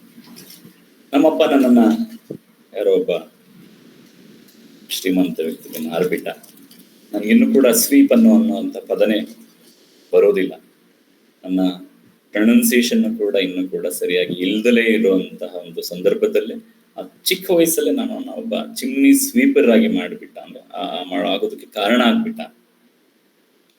ಸೊ ಅಲ್ಲಿ ನಾನೊಬ್ಬನೇ ಎಲ್ಲ ಬಹಳಷ್ಟು ಮಂದಿ ಚಿಮ್ನಿ ಸ್ವೀಪರ್ಸ್ ಇದ್ದಾರೆ. ಇಲ್ಲಿ ಒಬ್ಬ ಟಾಮ್ ಡೇಕರ್ ಅನ್ನೋನೊಬ್ಬ ಬಂದ್ಬಿಡ್ತಾನೆ, ಅವನು ಅಳ್ತಿರ್ತಾನೆ, ಚಿಕ್ಕವನು, ಅವನಿಗಿನ್ನೂ ಗೊತ್ತಿಲ್ಲ ಚಿಮ್ನಿ ಸ್ವೀಪ್ ಮಾಡುವಂಥದ್ದು ಹೇಗೆ, ಆ ಕೆಲಸ ಅನ್ನುವಂಥದ್ದು ಎಷ್ಟು ಭಯಾನಕವಾಗಿರುವಂತ ಕೆಲಸ ಅನ್ನುವಂಥದ್ದು ಗೊತ್ತಿಲ್ಲ. ಬಹಳ ಕ್ಯೂಟ್ ಆಗಿರುವಂತ ಹುಡುಗ, ಅವನು ಕೂದಲನ್ನ ಕಟ್ ಮಾಡ್ಬೇಕಾಗತ್ತೆ ಚಿಮ್ನಿ ಸ್ವೀಪ್ ಮಾಡುವಂತಹ ಒಂದು ಕಾರಣಕ್ಕೋಸ್ಕರ. ಆ ಸಂದರ್ಭದಲ್ಲಿ ಅವನು ಬಹಳಷ್ಟು ಅಳ್ತಾನೆ, ಬಹಳಷ್ಟು ಬೇಸರ ಪಟ್ಕೊಳ್ತಾನೆ. ಅದಕ್ಕೆ ಈ ಹುಡುಗ narrator, speaker of the poem, ಅವನಿಗೆ ಸಮಾಧಾನ ಮಾಡ್ತಾನೆ, ನಿಂಗೆ ಬೇಜಾರಾಗ್ಬೇಡ, ಯಾಕಂದ್ರೆ ನಿನ್ನ ಕೂದಲನ್ನ ಈ ಒಂದು ಮಸಿ, ಒಲೆಯ ಮಸಿ ನಿನ್ಗೆ ಯಾವುದೇ ರೀತಿಯಾದಂತಹ ತೊಂದರೆ ಮಾಡೋದಿಲ್ಲ, ಹಾಗಾಗಿ ನೀನ್ ತಲೆ ಕೆಡ್ಸ್ಕೊಬೇಡ, ಯಾಕೆ ತಲೆ ಕೆಡ್ಸ್ಕೊಳ್ತೀಯ ಅಂತ ಕೇಳ್ತಾನೆ. ಹಾಗಾಗಿ ಅವನು ಸುಮ್ಮನಾಗ್ತಾನೆ, ಸಮಾಧಾನ ಪಡ್ಕೊಳ್ತಾನೆ. ಮತ್ತೆ ರಾತ್ರಿ ಅವನಿಗೆ ಕನಸು ಕೂಡ ಬೀಳುತ್ತೆ, ಬಹಳ ಜನ ಸ್ವೀಪರ್ಸ್ಗಳು ಇದ್ದಾರೆ, ಅವರೆಲ್ಲರೂ ಕೂಡ ಒಂದು ಕಾಫಿನ್ಸ್ಗಳಲ್ಲಿ ಇರ್ತಾರೆ. ಆದ್ರೆ ಆನಂತರ ಆಗುವಂಥದ್ದು ಒಬ್ಬ ಏಂಜಲ್ ಬರ್ತಾನೆ. ಒಬ್ಬ ಏಂಜಲ್ ಬಂದು ಬ್ರೈಟ್ ಕೀಯಿಂದ ಎಲ್ಲಾ ಕಾಫಿನ್ಗಳನ್ನು ಓಪನ್ ಮಾಡಿ, ಎಲ್ಲ ಶವಪೆಟ್ಟಿಗೆಗಳನ್ನು ಓಪನ್ ಮಾಡಿ, ಎಲ್ಲ ಮಕ್ಕಳನ್ನು ಕೂಡ ಆತ ಸ್ವತಂತ್ರಗೊಳಿಸ್ತಾನೆ. ಎಲ್ಲರೂ ಕೂಡ ಬಹಳಷ್ಟು ನದಿಯಲ್ಲಿ ಸ್ನಾನ ಮಾಡಿ ಬಹಳಷ್ಟು ಹೊಡೆದು ಬಿಡ್ತಾರೆ ಮತ್ತೆ ಅಂತ ನಾವು ನೋಡ್ತೀವಿ.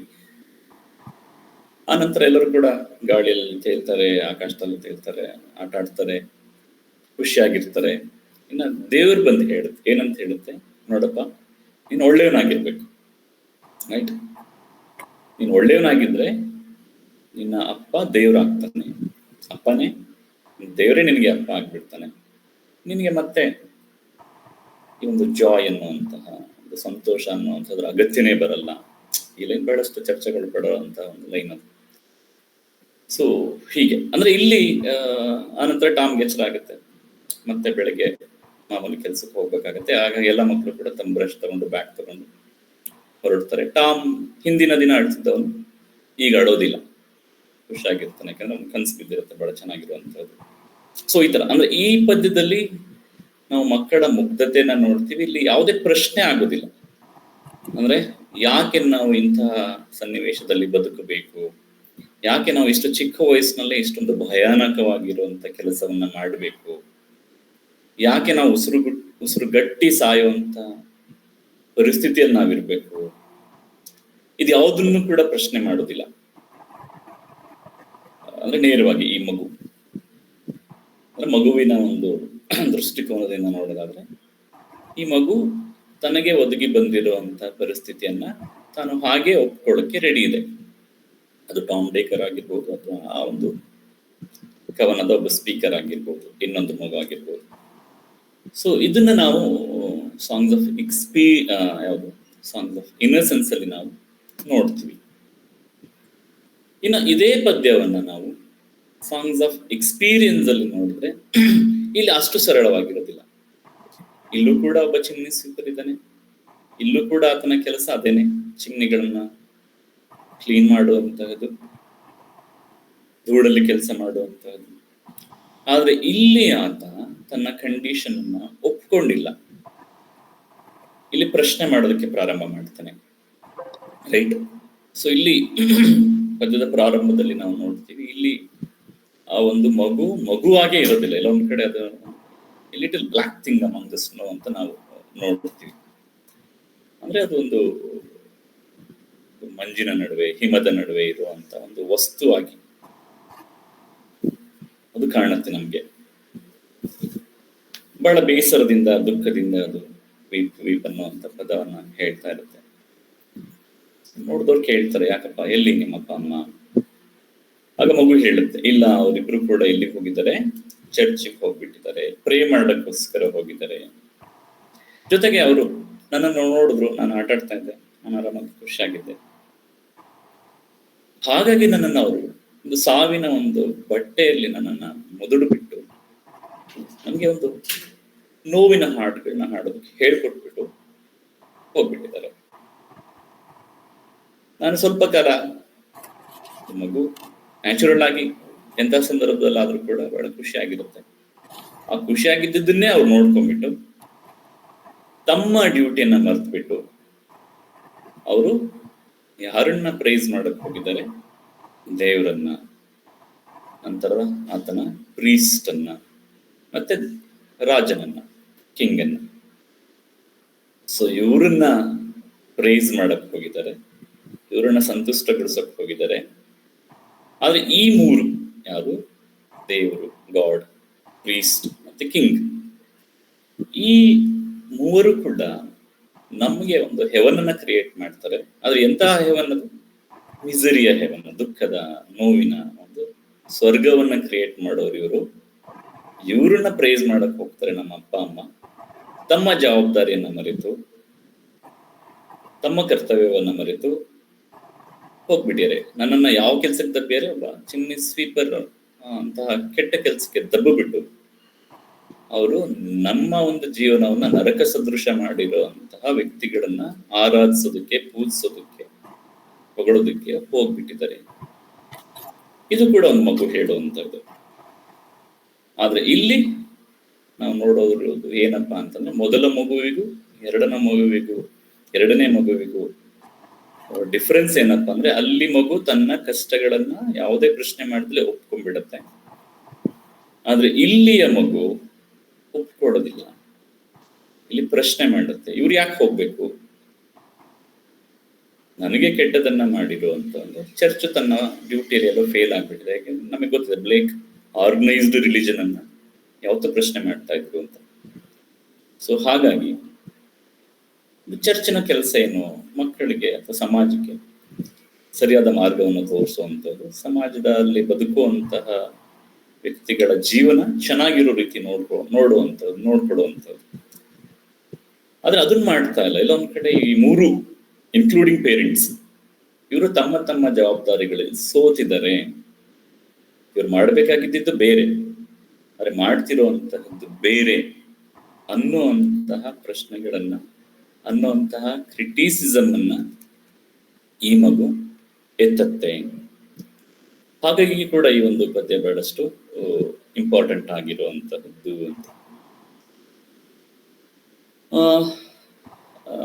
ಇನ್ನ ನನ್ನ ಪ್ರಾಯಶಃ ಇನ್ನೊಂದು 7-8 ನಿಮಿಷ ಇದೆ ಅಂತ ಅಂದ್ಕೊಳ್ತೀನಿ. ಅಷ್ಟರಲ್ಲಿ ಇನ್ನೊಂದೆರಡು ಪದ್ಯಗಳನ್ನ ನಾವು ನೋಡೋಕೆ ಪ್ರಯತ್ನವನ್ನ ಮಾಡೋಣ. ಇಲ್ಲಿ ಇನ್ನೊಂದು ಪದ್ಯವನ್ನು ನೋಡೋದಾದ್ರೆ, ಇದು ಸೇಮ್ ಟೈಟಲ್ಸ್ ಏನಿಲ್ಲ, ಬಟ್ ಏನಪ್ಪಾ ಅಂತಂದ್ರೆ ಲ್ಯಾಂಬ್ ಅನ್ನುವಂತಹ ಒಂದು ಪದ್ಯ, ಮತ್ತೆ ಟೈಗರ್ ಅನ್ನುವಂಥ ಪದ್ಯ. ಇದು ಕೂಡ ಟೈಗರ್ ಅನ್ನುವಂಥ ಪದ್ಯ ಅಂತ ಬಹಳ ಪಾಪ್ಯುಲರ್ ಆಗಿರುವಂಥದ್ದು. ದ ಲ್ಯಾಂಬ್ ಅನ್ನುವಂಥ ಪದ್ಯ ಇದು ಕೂಡ ಪಾಪ್ಯುಲರ್ ಆಗಿರುವಂಥ ಪದ್ಯ, ಬಟ್ ನಾನು ನೋಡಿರೋ ಹಾಗೆ ಹೆಚ್ಚು ಇದು ನಮ್ಮ ಟೆಕ್ಸ್ಟ್ ಬುಕ್ಗಳಲ್ಲಿ ಕಂಡಿಲ್ಲ. ಇರ್ಲಿ, ಅದರಲ್ಲಿ ಏನನ್ನ ಹೇಳುವಂತ ಪ್ರಯತ್ನ ನಡೆದಿದೆ ಅನ್ನುವಂಥದ್ದನ್ನು ನಾವು ನೋಡೋಣ. ಇಲ್ಲಿ ಲ್ಯಾಂಬ್ ಅನ್ನುವಂಥ ಪದ್ಯ, ಇಲ್ಲಿ ಏನು ಹೇಳಕ್ಕೆ ಪ್ರಯತ್ನ ಪಡ್ತಾರಪ್ಪ ಅಂತಂದ್ರೆ, ಯಾರು ಮಾಡಿದ್ದಂತಹದ್ದು ಈ ಒಂದು ಲ್ಯಾಂಬ್ ಅನ್ನುವಂಥ ಪ್ರಾಣಿಯನ್ನು ಕ್ರಿಯೇಟ್ ಮಾಡಿದ್ದೆ ಅಂದ್ರೆ, there is a question of the creator of both the animals. In the lamb it is the lamb, in the tiger it is the tiger. Lamb ಅನ್ನ ಕ್ರಿಯೇಟ್ ಮಾಡಿರುವಂತಹವ್ರು ಯಾರು, ಟೈಗರ್ ನ ಕ್ರಿಯೇಟ್ ಮಾಡಿರುವಂತವ್ರು ಯಾರು? Lamb ಅನ್ನುವಂತಹದ್ದು ಇಲ್ಲಿ songs of innocence ಅಲ್ಲಿ ಕಂಡು ಬಂದ್ರೆ, tiger ಅನ್ನುವಂಥದ್ದು songs of experience ಅಲ್ಲಿ ಕಂಡು ಬರುತ್ತೆ. ಸೊ ಇಲ್ಲಿ ಒಬ್ಬ ವ್ಯಕ್ತಿ ಕೇಳ್ತಾ ಇದ್ದಾನೆ, ಕಾನ್ವರ್ಸ್ ಮಾಡ್ತಾ ಇದ್ದಾನೆ, ಯಾರ ಜೊತೆಗೆ? ಲ್ಯಾಂಬ್ ಜೊತೆಗೆ.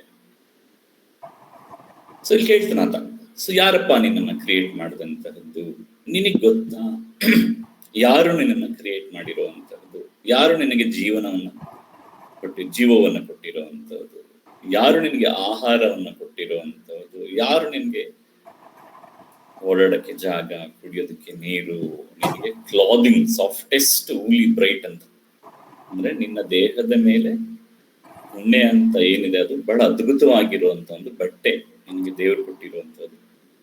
ಸೊ ನಿನಗೆ ವಾಯ್ಸ್ ಬಹಳಷ್ಟು ಬ್ಯೂಟಿಫುಲ್ ಆಗಿರೋ ವಾಯ್ಸ್ ಕೊಟ್ಟಿದ್ದಾನೆ. ನಿನಗೆ ಗೊತ್ತಾ ಇದಲ್ಲ ಯಾರು ನಿನಗೆ ಕೊಟ್ಟಿರುವಂತಹದ್ದು ಅನ್ನುವಂಥ ಪ್ರಶ್ನೆಯನ್ನ ಸ್ಪೀಕರ್ ಆಫ್ ದ ಪೋಯಮ್ ಲ್ಯಾಂಬಿಗೆ ಹಾಕ್ತಾನೆ.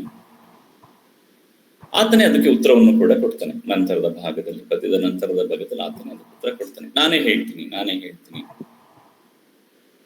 ಸೊ ಇಲ್ಲಿ ನಿನಗೆ ಇದೆಲ್ಲವನ್ನೂ ಪ್ರೊವೈಡ್ ಮಾಡಿರುವಂತಹವನಿಗೆ ಇರುವಂತ ಹೆಸರು ನಿಂದೆ ಅಂತ.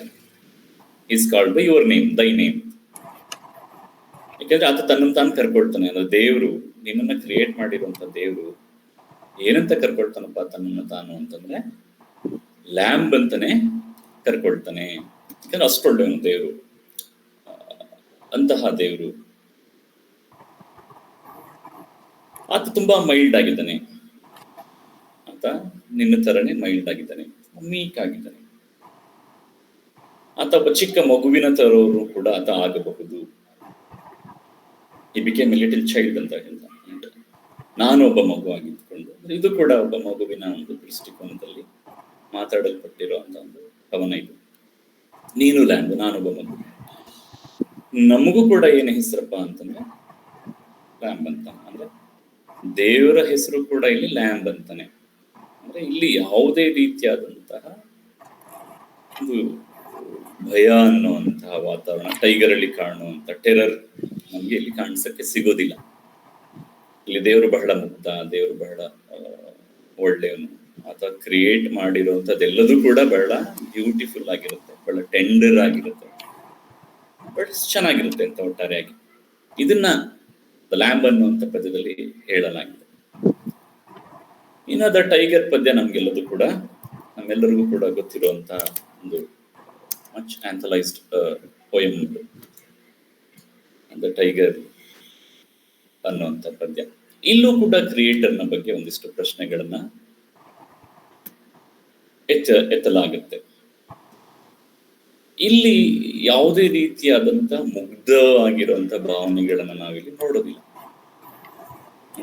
ಇಲ್ಲಿ ಲ್ಯಾಂಬ್ ಬಹಳಷ್ಟು ಮುಗ್ಧವಾಗಿದೆ, ಬಹಳಷ್ಟು ಬ್ಯೂಟಿಫುಲ್ ಆಗಿದೆ, ಅದರ ವಾಯ್ಸ್ ಬಹಳ ಚೆನ್ನಾಗಿದೆ, ಅದು ಬಹಳ ಟೆಂಡರ್ ಆಗಿದೆ, ಬಹಳ ಸ್ವೀಟ್ ಆಗಿದೆ. ಇದನ್ನೆಲ್ಲದನ್ನು ಹೇಳಿದ್ರೆ ಟೈಗರ್ ಎಕ್ಸಾಕ್ಟ್ಲಿ ಆಪೋಸಿಟ್. ಇಲ್ಲಿ ಮತ್ತೆ ಮತ್ತೆ ಕೊನೆಯಲ್ಲಿ ನಾವು ನೋಡ್ಬೋದು, ಆ ಲ್ಯಾಂಬನ್ನ ಮಾಡಿರುವಂತಹ ಕ್ರಿಯೇಟರ್ ನಿನ್ನೂ ಕೂಡ ಮಾಡುದ್ನ ಅನ್ನುವಂಥ ಪ್ರಶ್ನೆ ನಮ್ಗೆ ಪದ್ಯದಲ್ಲಿ ಕಾಣಿಸಕ್ ಸಿಗುತ್ತೆ. ಇಲ್ಲಿ ಟೈಗರ್ ನೋಡಿದಾಗ ಇಲ್ಲೊಂದ್ ಕಡೆ ಭಯ ನ್ಯಾಚುರಲ್ ಆಗಿ ಉತ್ಪತ್ತಿ ಆಗುವಂತಹದ್ದು. ಯಾಕೆಂದ್ರೆ ಅದರ ಹಾರ್ಟು, ಅದರ ಸಿನ್ಯೂಸ್, ರೈಟ್, ಅದರ ಸ್ನಾಯುಗಳು, ಅದರ ದೇಹ ತುಂಬಾ ಹೊಳಿತಾ ಇದೆ. ಹೆಂಗ್ ಹೊಳಿತಾ ಇದೆ, ಬೆಂಕಿ ಉರಿಯುತ್ತೇನೋ ಅನ್ನೋಷ್ಟು ಹೊಳಿತಾ ಇರುವಂತ ದೇಹ. ಇದನ್ನ ಎಲ್ಲಿ ಮಾಡಕ್ ಸಾಧ್ಯ ಆಯ್ತು? ಲ್ಯಾಂಬಿನ ಬಗ್ಗೆ ಮಾತಾಡಿದಾಗ ಈ ಎಲ್ಲ ಪ್ರಶ್ನೆಗಳು ಬರಲ್ಲ, ಆದ್ರೆ ಟೈಗರ್ನ ಬಗ್ಗೆ ಮಾತಾಡ್ಬೇಕಾದ್ರೆ ಆ ಎಲ್ಲಾ ಪ್ರಶ್ನೆಗಳು ಬರಬಹುದು. ದೇವತೆಗಳು ಕೂಡ ನಿನ್ನನ್ನು ನೋಡಿದಾಗ ಭಯಗ್ರಸ್ತರಾಗ್ಬಿಡ್ತಾರೆ. ಈ ತರಹದ ಭಾವನೆಗಳನ್ನ ನಾವು ಟೈಗರ್ ಪದ್ಯದಲ್ಲಿ ನಾವು ನೋಡಬಹುದು. ಅಂದ್ರೆ ಇಲ್ಲಿಯ ದೇವರು ತನ್ನ ಕ್ರಿಯೇಷನ್ ಅನ್ನ ಅಷ್ಟೊಂದು ಮೀಕ್ ಆಗಿ, ಇನ್ನಸೆಂಟ್ ಆಗಿ ಮಾಡ್ಲಿಲ್ಲ. ಇಲ್ಲಿಯ ಕ್ರಿಯೇಷನ್ ಬಹಳ ಕ್ರೂರವಾಗಿರುವಂತ ಕ್ರಿಯೇಷನ್. ಅದು ನ್ಯಾಚುರಲ್ ಆಗಿ ಕ್ರೂರವಾಗಿರುತ್ತೋ ಅನ್ನೋದು that's A different question. But ಆದ್ರೆ ನಮ್ಗೆ ಹುಲಿ ಅಂದ ತಕ್ಷಣ ಬರುವಂತಹ ಭಾವನೆಗಳೆಲ್ಲ ಅದು ತುಂಬಾ ಕ್ರೂರಿ, ತುಂಬಾ ಭಯ ಉಂಟು ಮಾಡುವಂತ ಒಂದು ಕ್ರಿಯೇಷನ್. ಸುಲಭವಾಗಿ ನಾವು ಹತ್ರ ಹೋಗ್ತಲೇ ಇರುವಂತಹ, ಪ್ರೀತಿ ಮಾಡುವಂತಹ ಒಂದು ಪ್ರಾಣಿಯದ ಅಲ್ಲ ಅನ್ನುವಂಥದ್ದು. ಅಂದ್ರೆ ಈ ಡಿಫ್ರೆನ್ಸ್ ನ ಸಾಂಗ್ಸ್ ಆಫ್ ಇನ್ನಸೆನ್ಸ್ ಅಲ್ಲಿ ಅಷ್ಟು ಚೆನ್ನಾಗಿರುವಂತದ್ದಾದ್ರೆ, ಸಾಂಗ್ಸ್ ಆಫ್ ಎಕ್ಸ್ಪೀರಿಯನ್ಸ್ ಅಲ್ಲಿ ಅಷ್ಟೇ ಭಯವನ್ನ ಉಂಟು ಮಾಡುವಂತ ಒಂದು ಕ್ರಿಯೇಷನ್ ಅನ್ನು ನಾವಿಲ್ಲಿ ನೋಡಬಹುದು ಅಂತ. ಅಂದ್ರೆ ಈ ಸಾಂಗ್ಸ್ ಆಫ್ ಇನ್ನಸೆನ್ಸ್ ಮತ್ತೆ ಎಕ್ಸ್ಪೀರಿಯನ್ಸ್ಗೆ ಬಂದಾಗ ಈ ತರಹದ ಬದಲಾವಣೆಗಳನ್ನ ನಾವು ಮತ್ತೆ ಮತ್ತೆ ನೋಡ್ತೀವಿ. ಇಲ್ಲಿ ಲಾಫಿಂಗ್ ಸಾಂಗ್ ಅಂತ ಇದೆ, ಅದು ನೇಚರ್ ಬಗ್ಗೆ ಮಾತಾಡುತ್ತೆ. ಸ್ಕೂಲ್ ಬಾಯ್ ಅನ್ನುವಂತ ಒಂದು ಪದ್ಯ ಇದೆ ಸಾಂಗ್ಸ್ ಆಫ್ ಇನ್ನಸೆನ್ಸ್ ಅಲ್ಲಿ, ಇದು ಬೇಡಷ್ಟೇ ಫ್ರೀಡಮಿನ ಬಗ್ಗೆ ಮಾತಾಡುತ್ತೆ. ಶೆಫರ್ಡ್ ಅನ್ನುವಂಥ ಪದ್ಯ, ಅದ್ಭುತವಾಗಿರುವಂತಹ ಪದ್ಯಗಳಿವೆಲ್ಲವೂ ಕೂಡ. ಲಿಟಲ್ ಬ್ಲಾಕ್ ಬಾಯ್ ಅಂತ ಇದೆ, ಇನ್ನಸೆಂಟ್ ಇನ್ಫ್ಯಾಂಟ್ ಜಾಯ್ ಅಂತ ಇದೆ. ತುಂಬಾ ಖುಷಿ ಕೊಡುವಂತ ಪದ್ಯಗಳು ಸಾಂಗ್ಸ್ ಆಫ್ ಇನ್ನಸೆನ್ಸ್. ಚಿಕ್ಕ ಚಿಕ್ಕ ಪದ್ಯಗಳು, ತುಂಬಾ ಒಂಥರ ಸಂತೋಷವನ್ನು ನೀಡುವಂತ ಪದ್ಯಗಳು. ಸಾಂಗ್ಸ್ ಆಫ್ ಎಕ್ಸ್ಪೀರಿಯನ್ಸ್ ಎಲ್ಲವನ್ನು ಪ್ರಶ್ನೆ ಮಾಡುವಂಥದ್ದು, ರೈಟ್, ಪ್ರಶ್ನೆ ಮಾಡುವಂಥದ್ದು, ಸುಲಭವಾಗಿ ಒಪ್ಕೊಳ್ಳದಲ್ಲಿರುವಂಥದ್ದು, ವಿರುದ್ಧಾರ್ಥಕವಾಗಿರುವಂತಹ ಒಂದು ಅರ್ಥವನ್ನು ಕೊಡುವಂತ ಪದ್ಯಗಳು. The Cloud and the pebble ಅಂತ ಇದೆ, ತುಂಬಾ ಚಿಕ್ಕ ಪದ್ಯ ಆದ್ರೂ ಕೂಡ ಬಹಳ ಅದ್ಭುತವಾಗಿರುವಂತ ಒಂದು ಪದ್ಯ. ಲಂಡನ್ ಅನ್ನುವಂಥ ಪದ್ಯ ಅಂತೂ ನಾವು ಮತ್ತೆ ಮತ್ತೆ ಓದಿರ್ತೀವಿ. ಅದು ಅಷ್ಟೇ ಪ್ರಶ್ನೆ ಮಾಡುವಂತ, ಆರ್ಗನೈಸ್ಡ್ ರಿಲಿಜನ್ ಆಗಿರ್ಬೋದು, ಕಿಂಗ್ಶಿಪ್ ಆಗಿರ್ಬೋದು, ಪವರ್ ಆಗಿರ್ಬೋದು, ಎಲ್ಲವನ್ನು ಕೂಡ ಪ್ರಶ್ನೆ ಮಾಡುವಂತದ್ದು.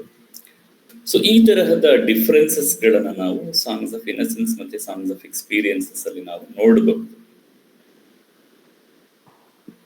Now it is 11:10. I think my time is over.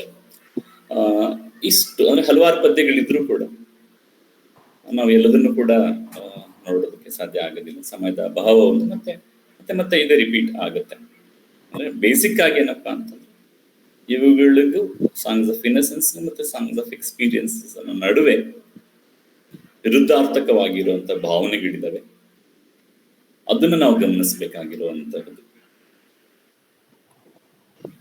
ಇನ್ನ ಕೊನೆಯ ಮಾತುಗಳನ್ನ ಹೇಳಬೇಕು ಅಂತಂದ್ರೆ, ಈ ವೈರುಧ್ಯಗಳಿದೆಯಲ್ಲ, ಇದನ್ನ ಬ್ಲೇಕ್ ಬಹಳಷ್ಟು ಇಷ್ಟಪಡ್ತಾ ಇದ್ದಂತೆ.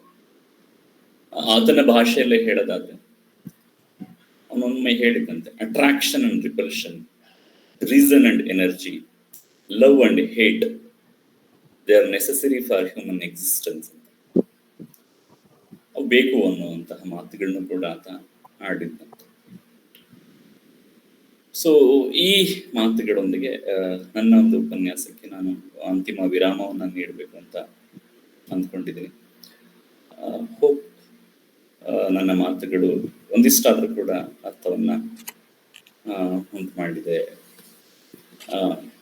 ಇಲ್ಲಿ ಒಂದಿಷ್ಟು ಕೇಳುಗರಿಗೆ ಒಂದಿಷ್ಟಾದ್ರೂ ಕೂಡ ವಿದ್ಯಾರ್ಥಿಗಳಿದ್ರೆ ಅವರ ಓದಿನಲ್ಲಿ ಒಂದಿಷ್ಟಾದ್ರೂ ಕೂಡ ಸಹಾಯವನ್ನ ಮಾಡಿದೆ ಅಂತ ಅಂದ್ಕೊಳ್ತಾ ನನ್ನ ಮಾತುಗಳಿಗೆ ನಾನು ವಿರಾಮವನ್ನು ನೀಡ್ತಾ ಇದ್ದೀನಿ.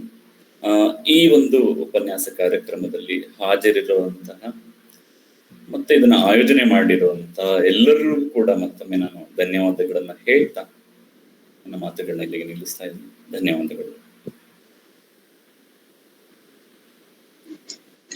ಧನ್ಯವಾದಗಳು ಸರ್. ತಮ್ಮ ಕಾಲಮಿತಿಯಲ್ಲಿ ತುಂಬಾ ಅಚ್ಚುಕಟ್ಟಾಗಿ ತಮಗೆ ನೀಡಿರುವಂತಹ ಕೃತಿಯ ಕುರಿತು ತುಂಬಾ ಸುಸೂಕ್ತವಾದ ಉಪನ್ಯಾಸವನ್ನ ತಾವು ನೀಡಿರುತ್ತೀರಿ. ಅಧ್ಯಕ್ಷರ ಮಾತಿನ ನಂತರ ಚರ್ಚೆಯಲ್ಲಿ ಮತ್ತೆ ನಿಮ್ಮ ಮಾತು ಮುಂದುವರಿಯಲಿದೆ ಸರ್. ಒಂದು ವಿಶೇಷ ಸೂಚನೆ, ಇಂಗ್ಲಿಷ್ ಸಾಹಿತ್ಯ ದರ್ಶನ 2ನೇ ಭಾಗ ಈಗಾಗಲೇ ಪ್ರಾರಂಭ ಆಗಿದ್ದು ಸುಮಾರು 6 ರಿಂದ 7 ಉಪನ್ಯಾಸಗಳು ಇಲ್ಲಿವರೆಗೂ ಸಾಗ್ತಾ ಬಂದಿರುತ್ತೆ. 18ನೇ ಶತಮಾನದಿಂದ 20ನೇ ಶತಮಾನದ ಪ್ರಮುಖ ಲೇಖಕರ ಕುರಿತು ಒಟ್ಟು 48 ಉಪನ್ಯಾಸಗಳನ್ನ ಆಯೋಜಿಸಿರುವ ಯೋಜನೆ ಇದಾಗಿರುತ್ತೆ. ಈ ಎಲ್ಲಾ ಉಪನ್ಯಾಸಗಳನ್ನ 6 ತಿಂಗಳ ಅವಧಿಯಲ್ಲಿ ಪೂರ್ಣಗೊಳಿಸುವ ಯೋಜನೆ ಇರುವುದರಿಂದ ತಿಂಗಳಲ್ಲಿ ಪ್ರತಿ ಗುರುವಾರ ಮತ್ತು ಶನಿವಾರ ಸಂಜೆ 6 ಗಂಟೆಗೆ ಉಪನ್ಯಾಸ ಜರುಗ್ತಾ ಇದೆ. ಆಸಕ್ತರು ಗಮನಿಸಬೇಕು. ಮತ್ತು ಪ್ರತಿ ಗುರುವಾರ ಮತ್ತು ಶನಿವಾರ ಸಂಜೆ 6 ಗಂಟೆಗೆ ನಮ್ಮೊಂದಿಗೆ ತಾವೆಲ್ಲರೂ ಜೊತೆಯಾಗಿರಲು ಕೋರಿಕೆ ಇರುತ್ತೆ. ಇನ್ನೊಂದು, ಧಾರವಾಡ ಕಟ್ಟೆಯ ಪರುಷಕಟ್ಟೆ ಕನ್ನಡ ಮಾಸಪತ್ರಿಕೆಗೆ ತಮ್ಮ ಬರಹವನ್ನ ಧಾರವಾಡಕಟ್ಟೆ magazine@gmail.com ಗೆ ಕಳುಹಿಸಿ ಕೊಡ್ಬಹುದು. ಹೆಚ್ಚಿನ ಮಾಹಿತಿಗಾಗಿ ಧಾರವಾಡಕಟ್ಟೆಯ ವೆಬ್ಸೈಟ್ www.dharwadkatte.in ವೀಕ್ಷಿಸಬಹುದು. ದಿನಾಂಕ ಇದೇ ಮುಂದಿನ ಶನಿವಾರ ಅಂದ್ರೆ 13/3/2025 ಶನಿವಾರ ಸಂಜೆ ಇನ್ನೊಂದು ಉಪನ್ಯಾಸ ನಡೀತಾ ಇದೆ. ಈಗ ನಾವು ವೇದಿಕೆಯನ್ನ ನಮ್ಮ ಕಾರ್ಯಕ್ರಮದ ಘನ ಅಧ್ಯಕ್ಷತೆಯನ್ನು ವಹಿಸಿರುವಂತಹ ಶ್ರೀಯುತ ಬಸವರಾಜ್ ಡೋಣೂರ್ ಸರ್ ಅವರಿಗೆ ವೇದಿಕೆ ಇರಲಿದೆ. ಈ ಒಂದು ಉಪನ್ಯಾಸ ಕುರಿತು ಪೂರಕ ಮಾತುಗಳನ್ನ ತಾವು ಆಡ್ಬೇಕಾಗಿ ಡೋಣೂರ್ ಸರ್ ಅಲ್ಲಿ ಮನವಿ ಮಾಡ್ತೇವೆ. Sir please sir. ಎಲ್ಲರಿಗೂ ನಮಸ್ಕಾರ. ಮೇಡಮ್, ನನ್ನ ಧ್ವನಿ ಕೇಳಿಸ್ತದಲ್ಲ? ಕೇಳಿಸ್ತಾ ಇದೆ ಸರ್, ಕೇಳಿಸ್ತಾ ಇದೆ. ಧಾರವಾಡ ಕಟ್ಟೆಯ ಎಲ್ಲ ನನ್ನ ಸಂಗಾತಿಗಳೇ, ಸ್ನೇಹಿತರೆ, ಹಿರಿಯರೇ, ಸಾಹಿತ್ಯಾಸಕ್ತರೇ, ಎಲ್ಲರಿಗೂ ನಮಸ್ಕಾರ. ಇಲ್ಲಿಯವರೆಗೆ ಶಿವಮೊಗ್ಗದ ಸರ್ಕಾರಿ ಪ್ರಥಮ ದರ್ಜೆ ಮಹಿಳಾ ಕಾಲೇಜಿನಲ್ಲಿ ಇಂಗ್ಲಿಷ್ ಸಹ ಪ್ರಾಧ್ಯಾಪಕರಾಗಿ ಸೇವೆ ಸಲ್ಲಿಸುತ್ತಿರುವ ಡಾಕ್ಟರ್ ನವೀನ್ ವಿ ಅವರ ಮಾತುಗಳನ್ನು ಕೇಳಿದ್ದೇವೆ. ಇಂಗ್ಲಿಷಿನ ಲೋಕಪ್ರಿಯ ಕವಿ ಮತ್ತು ಪೇಂಟರ್ ವಿಲಿಯಂ ಬ್ಲೇಕನ ಸಾಂಗ್ಸ್ ಆಫ್ ಇನ್ನೋಸೆನ್ಸ್ ಮತ್ತು ಸಾಂಗ್ಸ್ ಆಫ್ ಎಕ್ಸ್ಪೀರಿಯನ್ಸ್ ಎಂಬ 2 ಅದ್ಭುತ ಕಾವ್ಯಗಳ ಕುರಿತು, ಕವನ ಸಂಕಲನಗಳ ಕುರಿತು ಇಲ್ಲಿಯವರೆಗೆ ನವೀನ್ ವಿ ಅವರು ಮಾತನಾಡಿದ್ದಾರೆ. ಅವರ ಪ್ರಾರಂಭದ ಕೆಲವು ಮಾತುಗಳನ್ನು ನನಗೆ ಕೇಳಿಸಿಕೊಳ್ಳಲಿಕ್ಕೆ ಸಾಧ್ಯ ಆಗಲಿಲ್ಲ, ಬೇರೆ ಒಂದು ಸಭೆಯಲ್ಲಿದ್ದೆ. ಆದರೆ ಅವರ ಬಹುತೇಕ ಉಪನ್ಯಾಸವನ್ನು ನಾನು ಕೇಳಿದ್ದೇನೆ. ಸುಮಾರು 60 ನಿಮಿಷಗಳ ಕಾಲ ವಿಲಿಯಂ ಬ್ಲೇಕನ ಬಗ್ಗೆ ಮತ್ತು ರೊಮ್ಯಾಂಟಿಕ್ ಯುಗದ ಬಗ್ಗೆ ಮತ್ತು ಅವನ 2 ಮಹತ್ವದ ಕವನ ಸಂಕಲನಗಳ ಬಗ್ಗೆ ಅನೇಕ ಮಾತುಗಳನ್ನು ಹೇಳಿದ್ದಾರೆ. ವಿಲಿಯಂ ಬ್ಲೇಕನ ಬಗ್ಗೆ ಉಪನ್ಯಾಸ ನೀಡುವುದು, ಅವನ ಕವನಗಳನ್ನು ಪಾಠ ಮಾಡುವುದು ಯಾವುದೇ ಒಬ್ಬ ಇಂಗ್ಲಿಷ್ ಪ್ರಾಧ್ಯಾಪಕನಿಗೆ ಸಾಹಸದ ಕೆಲಸ. ಏಕೆಂದರೆ ವಿಲಿಯಂ ಬ್ಲೇಕನ ಕಾವ್ಯದ ರೂಪಕಗಳ ಬಗ್ಗೆ, ಅವನ ಸಿಮಿಲಿ ಮೆಟಫರ್ಗಳ ಬಗ್ಗೆ, ಅದರ ಸಿಂಬಾಲಿಕ್ ಸಿಗ್ನಿಫಿಕೆನ್ಸ್ದ ಬಗ್ಗೆ ಮಾತನಾಡುವುದು ಬಹಳ ಕಷ್ಟ. ಮೇಲ್ನೋಟಕ್ಕೆ ಅವನ ಕವನಗಳು ಬಹಳ ಸರಳವಾಗಿ ಕಾಣ್ತವೆ, ಬಸವಣ್ಣನ ವಚನಗಳಂತೆ, ಅಲ್ಲಮನ ವಚನಗಳಂತಲ್ಲ, ಬಸವಣ್ಣನ ವಚನಗಳಂತೆ ಬಹಳ ಸರಳವಾಗಿ ಕಾಣ್ತವೆ. ಆದರೆ ಆ ಒಂದೊಂದು ಶಬ್ದದ ಹಿಂದೆ, ಒಂದೊಂದು ಸಾಲಿನ ಹಿಂದೆ, ಒಂದೊಂದು ಮೆಟಫರ್ದ ಹಿಂದೆ ಬಹಳ ಹಿರಿದಾದ ಅರ್ಥ ಇರ್ತದೆ. ಇದನ್ನೆಲ್ಲ ಅರ್ಥ ಮಾಡಿಕೊಳ್ಳುವುದು, ಮನನ ಮಾಡಿಕೊಳ್ಳುವುದು, ಅಂತರ್ಗತ ಮಾಡಿಕೊಳ್ಳುವುದು ಮತ್ತು ಅದನ್ನು ನಮಗೆಲ್ಲ ಅರ್ಥ ಆಗುವ ಪರಿಭಾಷೆಯಲ್ಲಿ ಹೇಳುವುದು ಒಬ್ಬ ಉಪನ್ಯಾಸಕರಿಗೆ, ಒಬ್ಬ ಭಾಷಣಕಾರರಿಗೆ ತುಂಬ ಕಷ್ಟದ ಕೆಲಸ. ಸ್ನೇಹಿತರಾದ ಡಾಕ್ಟರ್ ನವೀನ್ ಅವರು ಈ ಕೆಲಸವನ್ನು ಬಹಳ ಸಹಜವಾಗಿ ಮಾಡಿದ್ದಾರೆ. ಇಂಗ್ಲಿಷ್ ಸಹ ಪ್ರಾಧ್ಯಾಪಕರು. ಅವರ ಓದು, ಅವರ ಅಧ್ಯಯನ, ಅವರ ಸಾಹಿತ್ಯ ನಿಷ್ಠೆ ಅವರಿಂದ ಇಂದು ಅನೇಕ ಒಳ್ಳೆಯ ಮಾತುಗಳನ್ನು ಆಡಿಸಿದೆ. ಈ ಕಾರಣಕ್ಕಾಗಿ ನಾನು ಅವರಿಗೆ ಪ್ರಾರಂಭದಲ್ಲಿ ಧಾರವಾಡ ಕಟ್ಟೆಯ ಪರವಾಗಿ ಕೃತಜ್ಞತೆಗಳನ್ನು ಸಲ್ಲಿಸಲಿಕ್ಕೆ ಇಷ್ಟಪಡ್ತೇನೆ. ಈಗಾಗಲೇ ನವೀನ್ ಅವರು ಬ್ಲೇಕನ ಬಗ್ಗೆ ಮತ್ತು ಈ ಎರಡು ಕವನ ಸಂಕಲನಗಳ ಬಗ್ಗೆ ಅನೇಕ ಮಾತುಗಳನ್ನು ಹೇಳಿರುವಾಗ ನಾನು ಒಂದು ವಿಸ್ತಾರವಾದ ಉಪನ್ಯಾಸ ಅಥವಾ ಪ್ರೆಸಿಡೆನ್ಷಿಯಲ್ ರಿಮಾರ್ಕ್ಸ್ ಮಾಡಲಿಕ್ಕೆ ಹೋಗೋದಿಲ್ಲ. ಸುಮ್ಮನೆ ಔಪಚಾರಿಕವಾಗಿ ಕೆಲವು ಮಾತುಗಳನ್ನು ಈ ಸಂದರ್ಭದಲ್ಲಿ ನಾನು ಆಡಲಿಕ್ಕೆ ಇಷ್ಟಪಡ್ತೇನೆ. ವಿಲಿಯಂ ಬ್ಲೇಕನ ವ್ಯಕ್ತಿತ್ವದಲ್ಲಿ ನನಗೆ ಎದ್ದು ಕಾಣುವ ಸಂಗತಿ ಅಂದರೆ ಅವನು ದೀರ್ಘಕಾಲ ಬದುಕಿದ್ದು. 70 ವರ್ಷ ಬದುಕಿದ್ದ ಆತ. ಅನೇಕ ಜನ ವರ್ಡ್ಸ್ವರ್ತನ್ನ ಹೊರತುಪಡಿಸಿದರೆ, ಕಾಲ್ರಿಜ್ನ ಹೊರತುಪಡಿಸಿದರೆ ಎಲ್ಲ ರೊಮ್ಯಾಂಟಿಕ್ ಕವಿಗಳು ಬಹಳ ಚಿಕ್ಕ ವಯಸ್ಸಿನಲ್ಲಿ ಸತ್ತು ಹೋಗ್ಬಿಟ್ರು. ಕೀಟ್ಸ್ 26 ವರ್ಷ, ಶೆಲ್ಲಿ 28, 29, ಬೈರನ್ 30 ಒಳಗನೆ ತಿರ್ಕೊಂಡು ಹೋಗ್ಬಿಡ್ತಾನೆ. ಶೇಕ್ಸ್ಪಿಯರ್ ಬದುಕಿದ್ದೆ 54, 56 ವರ್ಷ. ಈ ಇಂಗ್ಲಿಷ್ ಕವಿಗಳು, ಐರಿಷ್ ಕವಿಗಳು, ಇಂಗ್ಲಿಷ್ ಕವಿಗಳು ಬಹಳ ದೀರ್ಘಕಾಲ ಬಾಳಿದವರಲ್ಲ. ಶಾ 100 ವರ್ಷ ತನಕ ಬದುಕಿದವ, ಹೆಚ್ಚು ಕಡಿಮೆ. ಕೆಲವು ಲೇಖಕರು ಬದುಕಿದ್ದಾರೆ. ನಾನು ಆಗಾಗ ಈ ಮಾತನ್ನು ಹೇಳ್ತಾ ಇರ್ತೇನೆ. ಒಬ್ಬ ಅದ್ಭುತವಾದಂಥ ಕವಿ, ಒಬ್ಬ ಅದ್ಭುತವಾದಂಥ ಚಿಂತಕ, ಒಬ್ಬ ಅದ್ಭುತವಾದ ಮನುಷ್ಯ ಭಾಳ ದೀರ್ಘಕಾಲ ಬದುಕಬೇಕು ಅವನು. ಯಾಕಂದರೆ ಅವನಿಂದ ಸಮಾಜಕ್ಕೆ ಒಳಿತಾಗ್ತದೆ, ಸಾಹಿತ್ಯ ಸಂಸ್ಕೃತಿಗೆ ಒಳಿತಾಗ್ತದೆ, ನಾಡು ನುಡಿಗೆ ಒಳಿತಾಗ್ತದೆ. ಹೀಗಾಗಿ ಒಳ್ಳೆಯವರು ಬಹಳ ದಿನ ಬದುಕಬೇಕು ಮತ್ತು ಸಮಾಜ ಕೂಡ ಒಳ್ಳೆಯವರನ್ನು ಸರಿಯಾಗಿ ನೋಡ್ಕೊಳ್ಬೇಕು. ಅದು ಸಮಾಜದ ಕೆಲಸ, ನಿಮ್ಮೆಲ್ಲರ ಕೆಲಸ. ಸೊ ಈ ಕಾರಣಕ್ಕಾಗಿ ನನಗೆ ವಿಲಿಯಂ ಬ್ಲೇಕ್ ಇಷ್ಟ. ಮತ್ತು 70 ವರ್ಷದಲ್ಲಿ ಅವನು ಅದ್ಭುತವಾದ ಸಾಧನೆಯನ್ನು ಮಾಡಿದ. ಬಹಳ ಮಹತ್ವದ ಕವಿ. ನೀವು ಅವರಿಗೆ ಕನ್ನಡದ ಇವರಿಗೆ ಹೋಲಿಸ್ಲಿಕ್ಕೆ ಸಾಧ್ಯ ಇಲ್ಲ.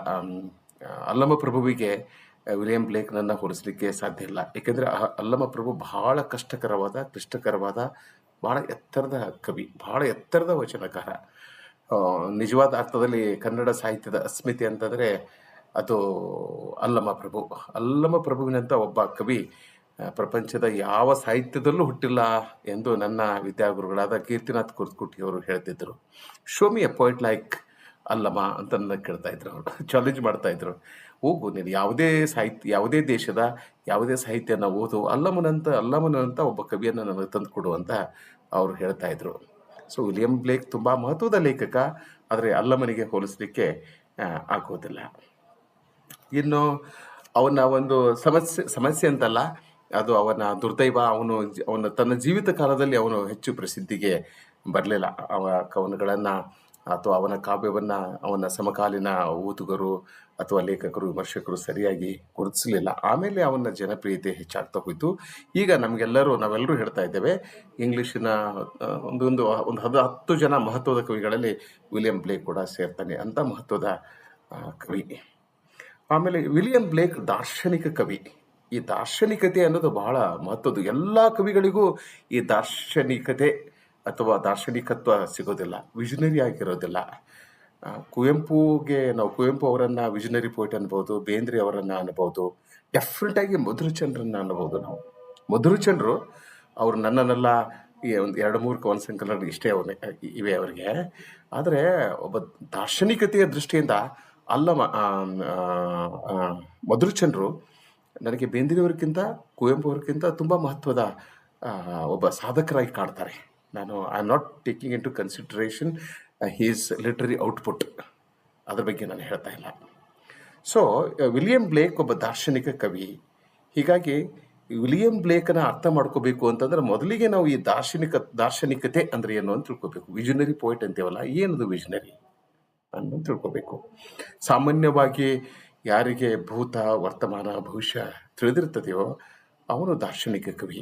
ಅಂದರೆ ನಮಗೆ ನಮ್ಮ ಊಹೆಗೆ ನಿಲುಕದ, ನಮ್ಮ ಕಣ್ಣಿಗೆ ಕಾಣದ ಒಂದು ಜಗತ್ತು ಆತನ ಕಣ್ಣಿಗೆ ಕಾಣ್ತದೆ. ನಾಳೆ ಏನಾಗ್ಬೋದು ಅಥವಾ 1000 ವರ್ಷದ ನಂತರ ಏನಾಗ್ಬೋದು ಅನ್ನೋದು ಅವನಿಗೆ ಗೊತ್ತಾಗ್ತದೆ. The past, the present and future.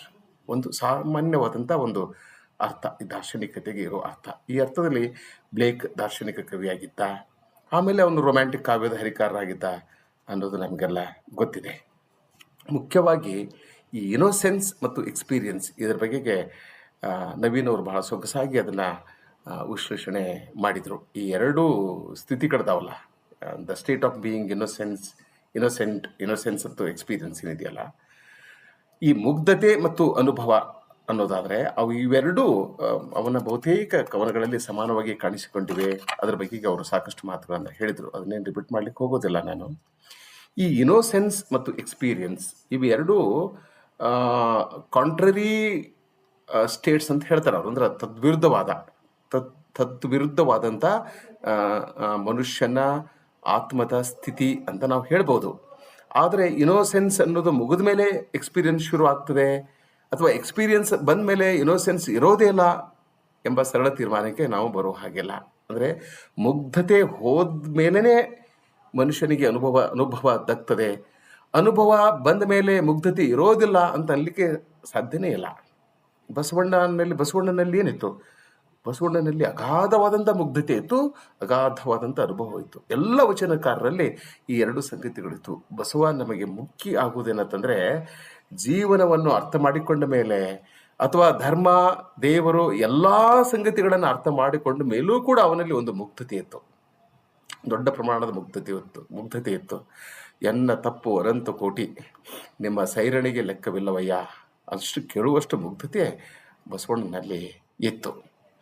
ಈ ಇನೋಸೆನ್ಸ್ದಲ್ಲಿ ಏನಿರ್ತದೆ ಅಂತಂದರೆ, ಲ್ಯಾಂಬ್ ಹುಟ್ಟಲಿಕ್ಕೆ ಸಾಧ್ಯ ಆಗ್ತೈತಿ.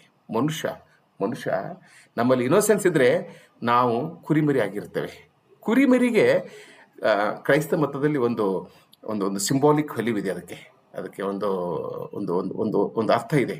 ಏನಂತಂದರೆ, ಕುರಿಮರಿ ಅನ್ನೋದು ಮುಗ್ಧತೆಯ ಸಂಕೇತ. ಅದು ಮುಗ್ಧವಾಗಿರ್ತದೆ. ಕುರಿಮರಿ ನಮಗೆ ತೊಂದರೆಯನ್ನು ನೀಡೋದಿಲ್ಲ, ನಮ್ಮ ಮೇಲೆ ದಾಳಿಯನ್ನು ಮಾಡೋದಿಲ್ಲ. ಆಮೇಲೆ ಕುರಿಮರಿ ಅಂದರೆ ಯೇಸು ಕ್ರಿಸ್ತ, ಅದಕ್ಕೆ ಇನ್ನೊಂದು ಶಬ್ದ ಕ್ರೈಸ್ತ ಅಂತಲೇ ಇದೆ. ಆದರೆ ಮುಗ್ಧತೆ, ಇನೋಸೆನ್ಸದಲ್ಲಿ ಇರ್ತಕ್ಕಂಥ ಲ್ಯಾಂಬ್ ಎಕ್ಸ್ಪೀರಿಯನ್ಸಿಗೆ ಬಂದಾಗ ಟೈಗರ್ ಆಗ್ತದೆ. ಇದನ್ನು ನವೀನ್ ಅವರು ಭಾಳ ಚೆನ್ನಾಗಿ ಹೇಳಿದರು. ಅಂದರೆ ಮಗು ವಯಸ್ಕನಾಗುವುದು, ಮಗುವಾಗಿರುವಾಗ ಲ್ಯಾಂಬ್ ಆಗಿರ್ತಾನೆ, ಕುರಿಮರಿ ಆಗಿರ್ತದೆ. ಅವನು ಮಗು ಬೆಳೆದು ದೊಡ್ಡವನಾದ ಮೇಲೆ ಅವನು ಟೈಗರ್ನಂತ ಆಗ್ಬಿಡ್ತಾನೆ. ಅದಕ್ಕೆ tiger burning bright in the forest of the night, what immortal hand or frame could frame thy fearful ಸೆಮೆಟ್ರಿ ಅಂತ ಇದು ಆ ಕವನದ ಪ್ರಾರಂಭ. ಆಮೇಲೆ ಇಲ್ಲೇನಿರ್ತದೆ ಅಂದರೆ ಶುದ್ಧತೆ, ಮುಗ್ಧತೆ, ಪ್ಯೂರಿಟಿ ಆ್ಯಂಡ್ ಇನೋಸೆನ್ಸ್. ಮಗುವಿನಲ್ಲಿ ಇರ್ತಕ್ಕಂಥ ಎರಡು ಗುಣಗಳಂದರೆ pure, a child is very pure, perhaps as pure as god. ಅದಕ್ಕೆ ಮಗು ಮನುಷ್ಯನ ತಂದೆ, child is the father of man, ಇದೆಲ್ಲ ಮಾತು ಬರ್ತದೆ.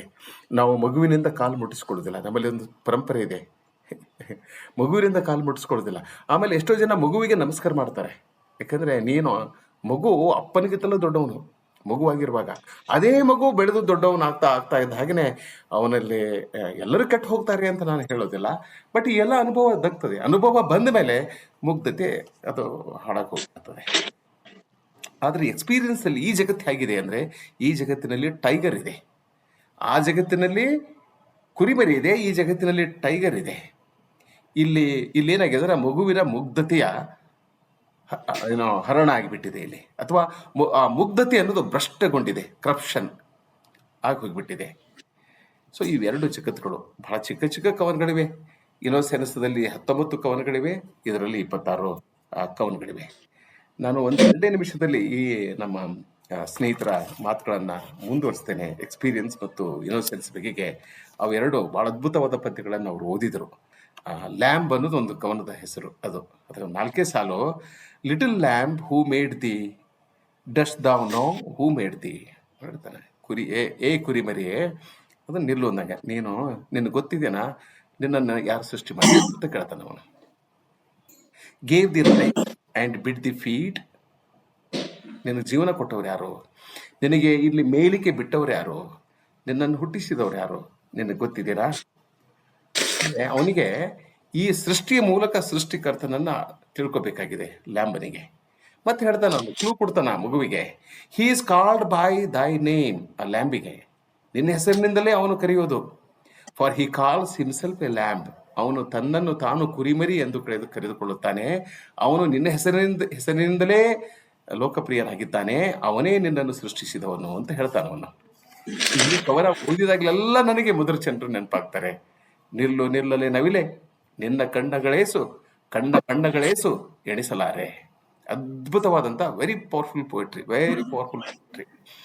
ನವಿಲಿ ಹೇಳ್ತಾರ ಅವನು, ಓಡ್ ಹೋಗ್ಬೇಡ, ನಿಲ್ಲು, ನೀನು ಎಷ್ಟು ಕಣ್ಣುಗಳಿದಾವ ಮತ್ತು ನೀನು ಒಂದು ಕಣ್ಣಿನಲ್ಲಿ ಎಷ್ಟು ಬಣ್ಣಗಳಿವೆ. That variety god's creation is plenty ಅಂತಂತಾರೆ. ದೇವರ ಸೃಷ್ಟಿ ಬಹಳ ಅದ್ಭುತವಾದದ್ದು. ಯಾಕೆಂದ್ರೆ ದೇವರ ಸೃಷ್ಟಿಯಲ್ಲಿ ವೈವಿಧ್ಯತೆ ಇದೆ. ಮನುಷ್ಯನ ಸೃಷ್ಟಿಯಲ್ಲಿ ವೈವಿಧ್ಯತೆ ಕಾಣೋದಿಲ್ಲ, ಆದರೆ ದೇವರ ಸೃಷ್ಟಿಯಲ್ಲಿ ಎಲ್ಲ ವೈವಿಧ್ಯಮಯವಾಗಿದೆ. ಇಬ್ಬರು ಅವಳಿ ಜವಳಿ ಕೂಡ ಒಂದೇ ಥರವಾಗಿರೋದಿಲ್ಲ. ಎಲ್ಲ ಹೂವುಗಳು ಪ್ರತ್ಯೇಕವಾಗಿರುತ್ತವೆ, ಪ್ರತ್ಯೇಕವಾಗಿರುತ್ತವೆ ಮತ್ತು ಪರಿಪೂರ್ಣವಾಗಿರುತ್ತವೆ, ಒಂದನ್ನೊಂದು ಹೋಲುವುದಿಲ್ಲ. ಸೊ ಹಾಗಾಗಿ ಹೇಳ್ತಾನೆ ಅವನು, ನಿನ್ನ ಕಣ್ಣ ಬಣ್ಣಗಳೇಸು ಎಣಿಸಲಾರೆ. ಮುಂದಿನ ಸಾಲೇನಿದೆಯಲ್ಲ, ಎಲ್ಲ ರೂಪಿಸಿದವನು ಎಲ್ಲಿ ತಾನಡಗಿರುವನೆ. ಇಂಥ ಅದ್ಭುತವಾದ ಶಕ್ತಿಯನ್ನ, ಇಂಥ ಅದ್ಭುತವಾದ ನವಿಲನ್ನ ಸೃಷ್ಟಿ ಮಾಡಿದ ಆ ಸೃಷ್ಟಿಕರ್ತ ಎಲ್ಲಿದ್ದಾರೆ? ತಾಳಲಾರದು ಜೀವ ಹೇಳಲಾರೆ. ಎಷ್ಟು ಚಟ್ಪಡಿಸ್ತಾ ಇದ್ದಾನೆ ಅವನು. I would like to know the creator. ಎಷ್ಟು ಅದ್ಭುತವಾಗಿದೆಯಾ ನೀನು, ನಿನ್ನನ್ನು ಸೃಷ್ಟಿಸಿದವನು ಎಲ್ಲಿದ್ದಾನೆ ಅವನು? ನನಗೆ ವೇಟ್ ಮಾಡೋಷ್ಟು ಶಕ್ತಿ ಇಲ್ಲ, ಕಾಯುವ ಶಕ್ತಿ ಇಲ್ಲ, ನನಗೆ ತಾಳ್ಮೆ ಇಲ್ಲ. ಥಟ್ಟನೆ ಹೇಳ್ಬಿಡು ಅವನು ಎಲ್ಲಿದ್ದಾನೆ ಅಂತ ಅವನು ಕೇಳ್ತಾನೆ. ಈ ಟೈಗರ್ದಲ್ಲಿ ಬ್ಲೇಕ್ ಒಂದು ಪ್ರಶ್ನೆ ಏನ್ ಮಾಡ್ತಾನೆ, did he smile his work to see? ಯಾಕಂದ್ರೆ ನೋಡ್ರಿ, ಕುರಿಮರಿಯನ್ನು ಸೃಷ್ಟಿ ಮಾಡುವುದು ಬಹಳ ಸುಲಭ. ಯಾಕಂದ್ರೆ ಅದರ ಕಣ್ಣಲ್ಲಿ ಬೆಂಕಿ ಇಲ್ಲ, ಅದಕ್ಕೆ ಹರಿತವಾದ ಉಗುರುಗಳಿಲ್ಲ, ಅದು ದಾಳಿ ಮಾಡುವುದಿಲ್ಲ, ಅದು ಹುಲ್ಲು ತಿಂತದೆ, ಅದನ್ನ ನೀವು ಅದರ ಪಕ್ಕಕ್ಕೆ ಕೂತ್ಕೋಬಹುದು. ಆದ್ರೆ ಟೈಗರ್ನ ಕಣ್ಣನ್ನ ನೋಡ್ಲಿಕ್ಕೆ ಸಾಧ್ಯ ಇದೆನಾ? ಸಮೀಪದಲ್ಲಿ ಹೋಗಿ ಅದರ ಜೊತೆ ಸ್ನೇಹ ಮಾಡ್ಲಿಕ್ಕೆ ಸಾಧ್ಯ ಇದೆನಾ? ಅದು ನೋಡಿದ್ರೆ ಸಾಕು ನಮಗೆ ನಡುಕು ಹುಟ್ಟು ಬಿಡುತ್ತದೆ. ಅಂತ ಭಯಾನಕವಾದ ಈ ಪ್ರಾಣಿಯನ್ನು ಸೃಷ್ಟಿ ಮಾಡಿಸಿದ್ನಲ್ಲ, ಈ ಪ್ರಾಣಿಯನ್ನು ಸೃಷ್ಟಿ ಮಾಡಿದಾಗ ಅವನು ಅದನ್ನ ನೋಡಿ ಮೂರ್ನಕ್ನ ಅಂತ ಕೇಳ್ತಾನ. ದೇವರಿಗೆ ನಗು ಬಂತ. Oh my, I am so happy that I have created a beautiful animal ಅಂತಂದ. ಮುಂದಿನ ಪ್ರಶ್ನೆ, did he who made the lamb made the ಅನ್ನೋ ಪ್ರಶ್ನೆ. ಯಾರು ಕುರಿಮರಿಯನ್ನ ಸೃಷ್ಟಿ ಮಾಡಿದ್ರಲ್ಲ, ಅವನೇ ಟೈಗರ್ ಅನ್ನ ಸೃಷ್ಟಿ ಮಾಡಿದನೆ? ಇದು this is A fundamental question, ಬಹಳ ಮೂಲಭೂತವಾದಂತ ಪ್ರಶ್ನೆ. ನಾವು ಪ್ರತಿನಿತ್ಯ ಈ ಪ್ರಶ್ನೆಯನ್ನ ಕೇಳ್ತಾ ಇರ್ತೇವೆ. ಎಷ್ಟು ಒಳ್ಳೆಯವನು ಅವನು, ಎಷ್ಟು ಒಳ್ಳೆಯವನು, ಸಂಸ್ಥೆಯನ್ನ ಕಟ್ತಾ ಇದ್ದಾನೆ. ಆದ್ರೆ ಅದೇ ಸಂಸ್ಥೆಯಲ್ಲಿ ಒಬ್ಬ ಟೈಗರ್ ಸೃಷ್ಟಿ ಮಾಡಿದ್ದಾನಲ್ಲ, ಅವನು ಅದನ್ನ ಹಾಳು ಮಾಡ್ತಾ ಇದ್ದಾನೆ. ಅವನು ನಾಡನ್ನು ಕಟ್ತಾ ಇದ್ದಾನೆ. ಶಿವಾನಂದ್ ಅವರೇ, ನಿಮ್ಮ ಆಫ್ ಮಾಡಿ. ಶಿವಾನಂದ್ ಬಂಟೂರ್ ಅವರೇ, ನಿಮ್ಮ ಆಡಿಯೋ ಆಫ್ ಮಾಡಿ. Manju, Shivanand, yes, thank you. Sorry sir. ಇರ್ಲಿ ಆಗ್ಲಿ, ಆಮೇಲೆ ಮಾತಾಡೋಣ. ಸೊ ಈ ಪ್ರಶ್ನೆಯನ್ನು ಅವನು ಮಾಡ್ತಾನೆ. ಇನ್ನು ಕೊನೆಗೆ ಒಂದು ನಿಮಿಷದಲ್ಲಿ ನಾನು ನನ್ನ ಮಾತನ್ನು ಮುಗಿಸ್ತೇನೆ, ನೀವು ಪ್ರಶ್ನೆಯನ್ನು ಕೇಳಿ. ಇನ್ನೊಂದು ಬಹಳ ಮಹತ್ವದ ಕವನ ಟೈಗರ್ದಲ್ಲಿ ಇರೋದು, ಈ ಎಕ್ಸ್ಪೀರಿಯನ್ಸ್ದಲ್ಲಿ ಇರೋದು ಎ ಪಾಯ್ಸನ್ ಟ್ರೀ ಅಂತ. ನನಗೆ ಬಹಳ ನನ್ನ ಮೇಲೆ ತೀವ್ರವಾದ ಪ್ರಭಾವ ಬೀರಿದ ಒಂದು ಕವನ. ನಾನು ಅನೇಕ ಜನ ವಿದ್ಯಾರ್ಥಿಗಳಿಗೆ ಹೇಳ್ತಾ ಇರ್ತೇನೆ, ಪಾಯ್ಸನ್ ಟ್ರೀ. ಅಲ್ಲಿ ಒಂದು ಪ್ರಮೇಯ ಇಡ್ತಾನೆ ಕವಿ. I was angry with my friend, I told him my wrath did end. ನನ್ನ ಗೆಳೆಯನೊಂದಿಗೆ ನಾನು ಸಿಟ್ಟಾದೆ, ನನ್ನ ಕೋಪದ ಬಗ್ಗೆ ಹೇಳಿದೆ, ನನ್ನ ಕೋಪ ಶಮನಗೊಂಡಿತು. ಎಷ್ಟು ದೊಡ್ಡ ಫಿಲಾಸಫಿ ಇದೆ, ಎಷ್ಟು ಸರಳವಾಗಿ ಹೇಳ್ತಾ ಇದ್ದಾನೆ ಅವನು. ಇದು ಒಂದು.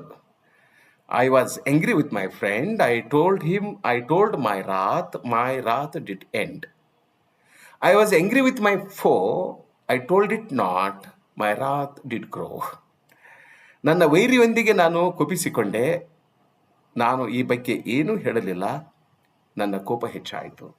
ಆ ಕೋಪದ ದುಷ್ಪರಿಣಾಮ ಏನಾಯಿತು ಅನ್ನೋದಕ್ಕೆ ದಯವಿಟ್ಟು ನೀವು ಆ ಕವನವನ್ನು ಓದ್ರಿ. ಕನ್ನಡದಲ್ಲಿ ಒಂದು ದೊಡ್ಡ ಗಾದೆ ಮಾತಿದೆ, ಸಿಟ್ಟು ತನ್ನ ವೈರಿ, ಶಾಂತಿ ಪರರ ವೈರಿ. ಹೀಗಿದ್ರೂ ಕೂಡ ನಾವೆಲ್ಲರೂ ಸಿಟ್ಟಾಗ್ತೇವೆ, ಎಲ್ಲರ ಮೇಲೂ ಸಿಟ್ಟು ಮಾಡ್ಕೋತೇವೆ, ಎಲ್ಲರಿಗೂ ಬೈತಾ ಇರ್ತೇವೆ.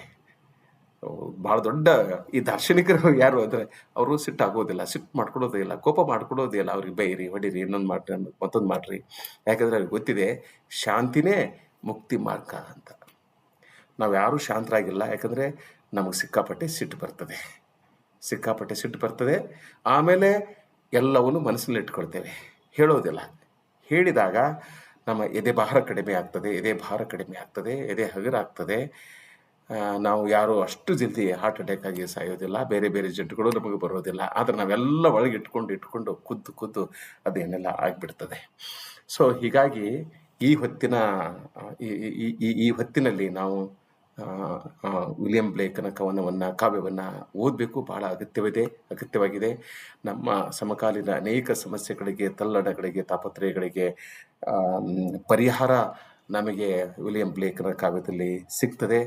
ಅಲ್ಲದೆ ಕನ್ನಡಿಗರಿಗೆ ಮತ್ತು ಭಾರತೀಯರಿಗೆ ತೀರ ಹತ್ತಿರವಾದಂಥ ಕವಿ ವಿಲಿಯಂ ಬ್ಲೇಕ್, ಏಕೆಂದರೆ ಅವನು ಮಿಸ್ಟಿಕ್ ಪೋಯಿಟ್ ಆಗಿರೋದ್ರಿಂದ ಮನುಷ್ಯ ಮತ್ತು ಆತ್ಮದ ಬಗ್ಗೆ, ಮನುಷ್ಯ ಮತ್ತು ದೇವರ ನಡುವಿನ ಸಂಬಂಧದ ಬಗ್ಗೆ, ಇಂಥ ಅನೇಕ ಸಂಗತಿಗಳ ಬಗ್ಗೆ ಬಹಳ ಮಾರ್ಮಿಕವಾಗಿ ಮಾತನಾಡುವುದರಿಂದ ಅವನು ನಮಗೆ ತೀರ ಹತ್ತಿರದ ಕವಿ ಆಗ್ತಾನೆ.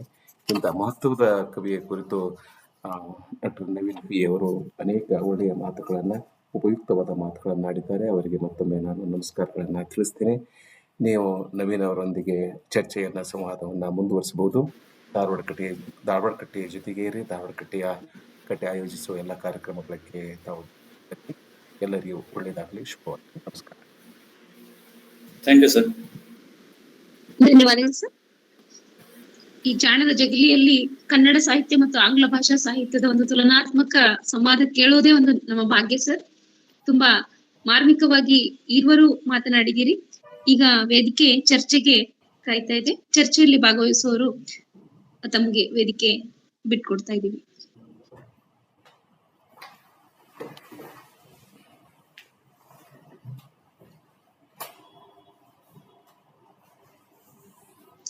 ಯಾರಾದ್ರೂ ತಮ್ಮ ಪ್ರಶ್ನೆ ಇದ್ರೆ ತಮ್ಮ ಆಡಿಯೋನ ಅನ್ಮ್ಯೂಟ್ ಮಾಡ್ಕೊಂಡು ಮಾತನಾಡ್ಬೋದು ಸರ್ ಜೊತೆ. ನಾನೊಂದ್ 2 ಮಾತಾಡ್ತೀನಿ, ಬೇರೆಯವರು ಏನು ಪ್ರಶ್ನೆ ಕೇಳಕ್ಕಿಂತ ಮುಂಚೆ. ಮೊದಲಿಗೆ ಧಾರವಾಡ ಕಟ್ಟೆಗೆ ನಾನು ನನ್ನ ನಮಸ್ಕಾರಗಳನ್ನ ತಿಳಿಸೋದಕ್ಕೆ ಇಷ್ಟಪಡ್ತೀನಿ. ಡೋಣೂರ್ ಸರ್ ಅವರು ಇರ್ಲಿಲ್ಲ ಅನ್ಸುತ್ತೆ ನಾನು ಶುರುನಲ್ಲಿ ಮಾತಾಡಿದಾಗ. ಹಾಗೆ ಧಾರವಾಡ ಕಟ್ಟೆ ಉಳಿದ ಎಲ್ಲ ಪದಾಧಿಕಾರಿಗಳಿಗೆ ನನ್ನ ನಮನಗಳು. ಶಿವಮೊಗ್ಗದಲ್ಲಿ, ಧಾರವಾಡದಲ್ಲಿ ಬಹಳ ದೂರದ ಒಂದು ಜಾಗಗಳನ್ನ ಈ ಒಂದು ಧಾರವಾಡ ಕಟ್ಟೆ ಒಂದು ಉಪನ್ಯಾಸ ಎಲ್ಲೊಂದ್ ಕಡೆ ಜಾಯಿನ್ ಮಾಡಿದೆ ಅಂತ ನನ್ನ ಭಾವನೆ. ಈ ಒಂದು ಆಕ್ಚುಲಿ ನನಗೆ ಕೇಳಿದ್ರು, ನೀವೆಂದ ಮಾತಾಡ್ತೀರಾ ಸರ್ ಅಂತ ವಿಜಯಲಕ್ಷ್ಮಿ ಮೇಡಮ್ ಕೇಳಿದಾಗ, ಹೌದು, ಯಾಕೆ ಇದು ಒಂದು ವೇದಿಕೆ, ಒಂದು ಪ್ಲಾಟ್ಫಾರ್ಮ್. ನಾನು ಬಹಳಷ್ಟು ವರ್ಷಗಳಿಂದ ಬರೀ ಲ್ಯಾಂಗ್ವೇಜ್ ಅನ್ನ ಮಾತ್ರ ಪಾಠ ಮಾಡ್ಕೊಂಡ್ ಬರ್ತಾ ಇದ್ದೇನೆ, ದುರಾದೃಷ್ಟವಶಾತ್. ಹಾಗಾಗಿ ಒಂದು ಸೀರಿಯಸ್ ಆಗಿ ಒಂದು ಓದ್ಬೇಕು ಅನ್ನೋ ಒಂದು ಇಂತಹ ವೇದಿಕೆಗಳಿಂದ ಸಾಧ್ಯ ಆಗುತ್ತದೆ. ಸೊ ಅಂತಹ ಒಂದು ವೇದಿಕೆಯನ್ನ ಕಲ್ಪಿಸಿಕೊಟ್ಟಿರುವಂತ ತಮ್ಮೆಲ್ಲರೂ ಕೂಡ ಮತ್ತೆ ನಾನು ಧನ್ಯವಾದವನ್ನ ಹೇಳ್ತೀನಿ. ಹಾಗೆ ಇನ್ನೊಂದೇನಪ್ಪ, ನಮ್ಮ ಕಾಲೇಜಲ್ಲಿ ನಾವು 25ನೇ ತಾರೀಕು ಮುಂದಿನ ತಿಂಗಳು ಒಂದು ಕಾನ್ಫರೆನ್ಸ್ ಕೂಡ ಮಾಡ್ತಾ ಇದ್ದೀವಿ ಸಿನಿಮಾ ಸ್ಟಡೀಸ್ ಮೇಲೆ. ಅದನ್ನ ಮೋಸ್ಟ್ಲಿ ನಿಮ್ಮ ಬ್ರೋಷರ್ ನಿಮ್ಮಲ್ಲಿ ಶೇರ್ ಆಗಿದೆ ಅಂತ ಅನ್ಕೊಳ್ತೀನಿ. ದಯವಿಟ್ಟು ಸಾಧ್ಯ ಆದವರು ಪಾರ್ಟಿಸಿಪೇಟ್ ಮಾಡಿ. ಹೈಬ್ರಿಡ್ ಮೋಡಲ್ ಇರೋದ್ರಿಂದ you can also participate online. ಒಟ್ಟಾರೆಯಾಗಿ ಈ ಅವಕಾಶಕ್ಕಾಗಿ ಮತ್ತೊಮ್ಮೆ ನಾನು ಎಲ್ಲರೂ ಕೂಡ ಧನ್ಯವಾದಗಳನ್ನ ಹೇಳ್ತೀನಿ. ಧನ್ಯವಾದಗಳು ಸರ್.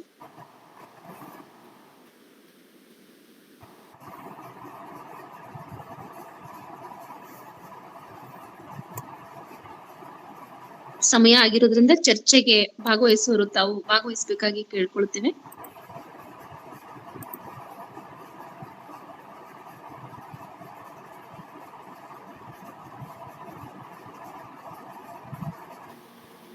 ಪ್ರಾಯಶಃ ಯಾರಲ್ಲೂ ಪ್ರಶ್ನೆಗಳಿಲ್ವಾ?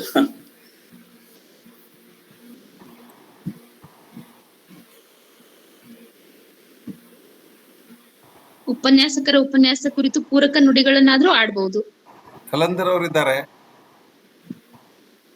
ಸರ್, ನಾನು ನೋಡ್ತಾ ಇರ್ತೀನಿ ಕಲಂದರ್ ಸರ್ನ. ಹೌದೌದು, ಅವರು ನಮ್ಮ ಯಾವ ಕಾರ್ಯಕ್ರಮಗಳನ್ನು ಮಿಸ್ ಮಾಡೋದಿಲ್ಲ. ನೋಡಿದ್ದೀನಿ ನಾನು. ಒಳ್ಳೆಯ ಉಪನ್ಯಾಸ. ಯಾರಾದರೂ ಚರ್ಚೆಯನ್ನ, ಸಂವಾದವನ್ನ ಅವ್ರ ಜೊತೆಗೆ ಒಂದು 5 ನಿಮಿಷ ಕಾಲಾವಕಾಶ ಇದೆ.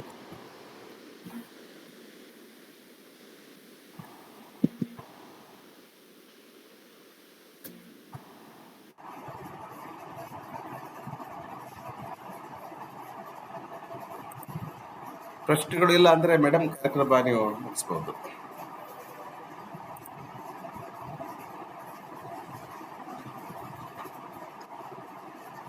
ತುಂಬಾ ಸುಂದರವಾಗಿ ಈ ಒಂದು ವಿಷಯದ ಕುರಿತು ವಿಷಯ ಮಂಡನೆ ನಮ್ಮ ಸರ್ ಅವ್ರು ಮಾಡಿರ್ತಾರೆ.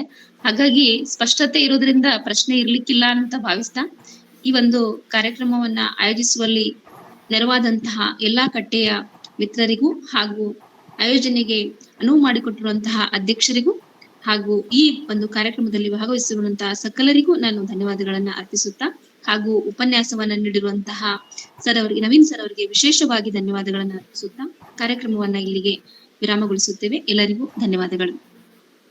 ಎಲ್ರಿಗೂ ಧನ್ಯವಾದಗಳು. Thank you.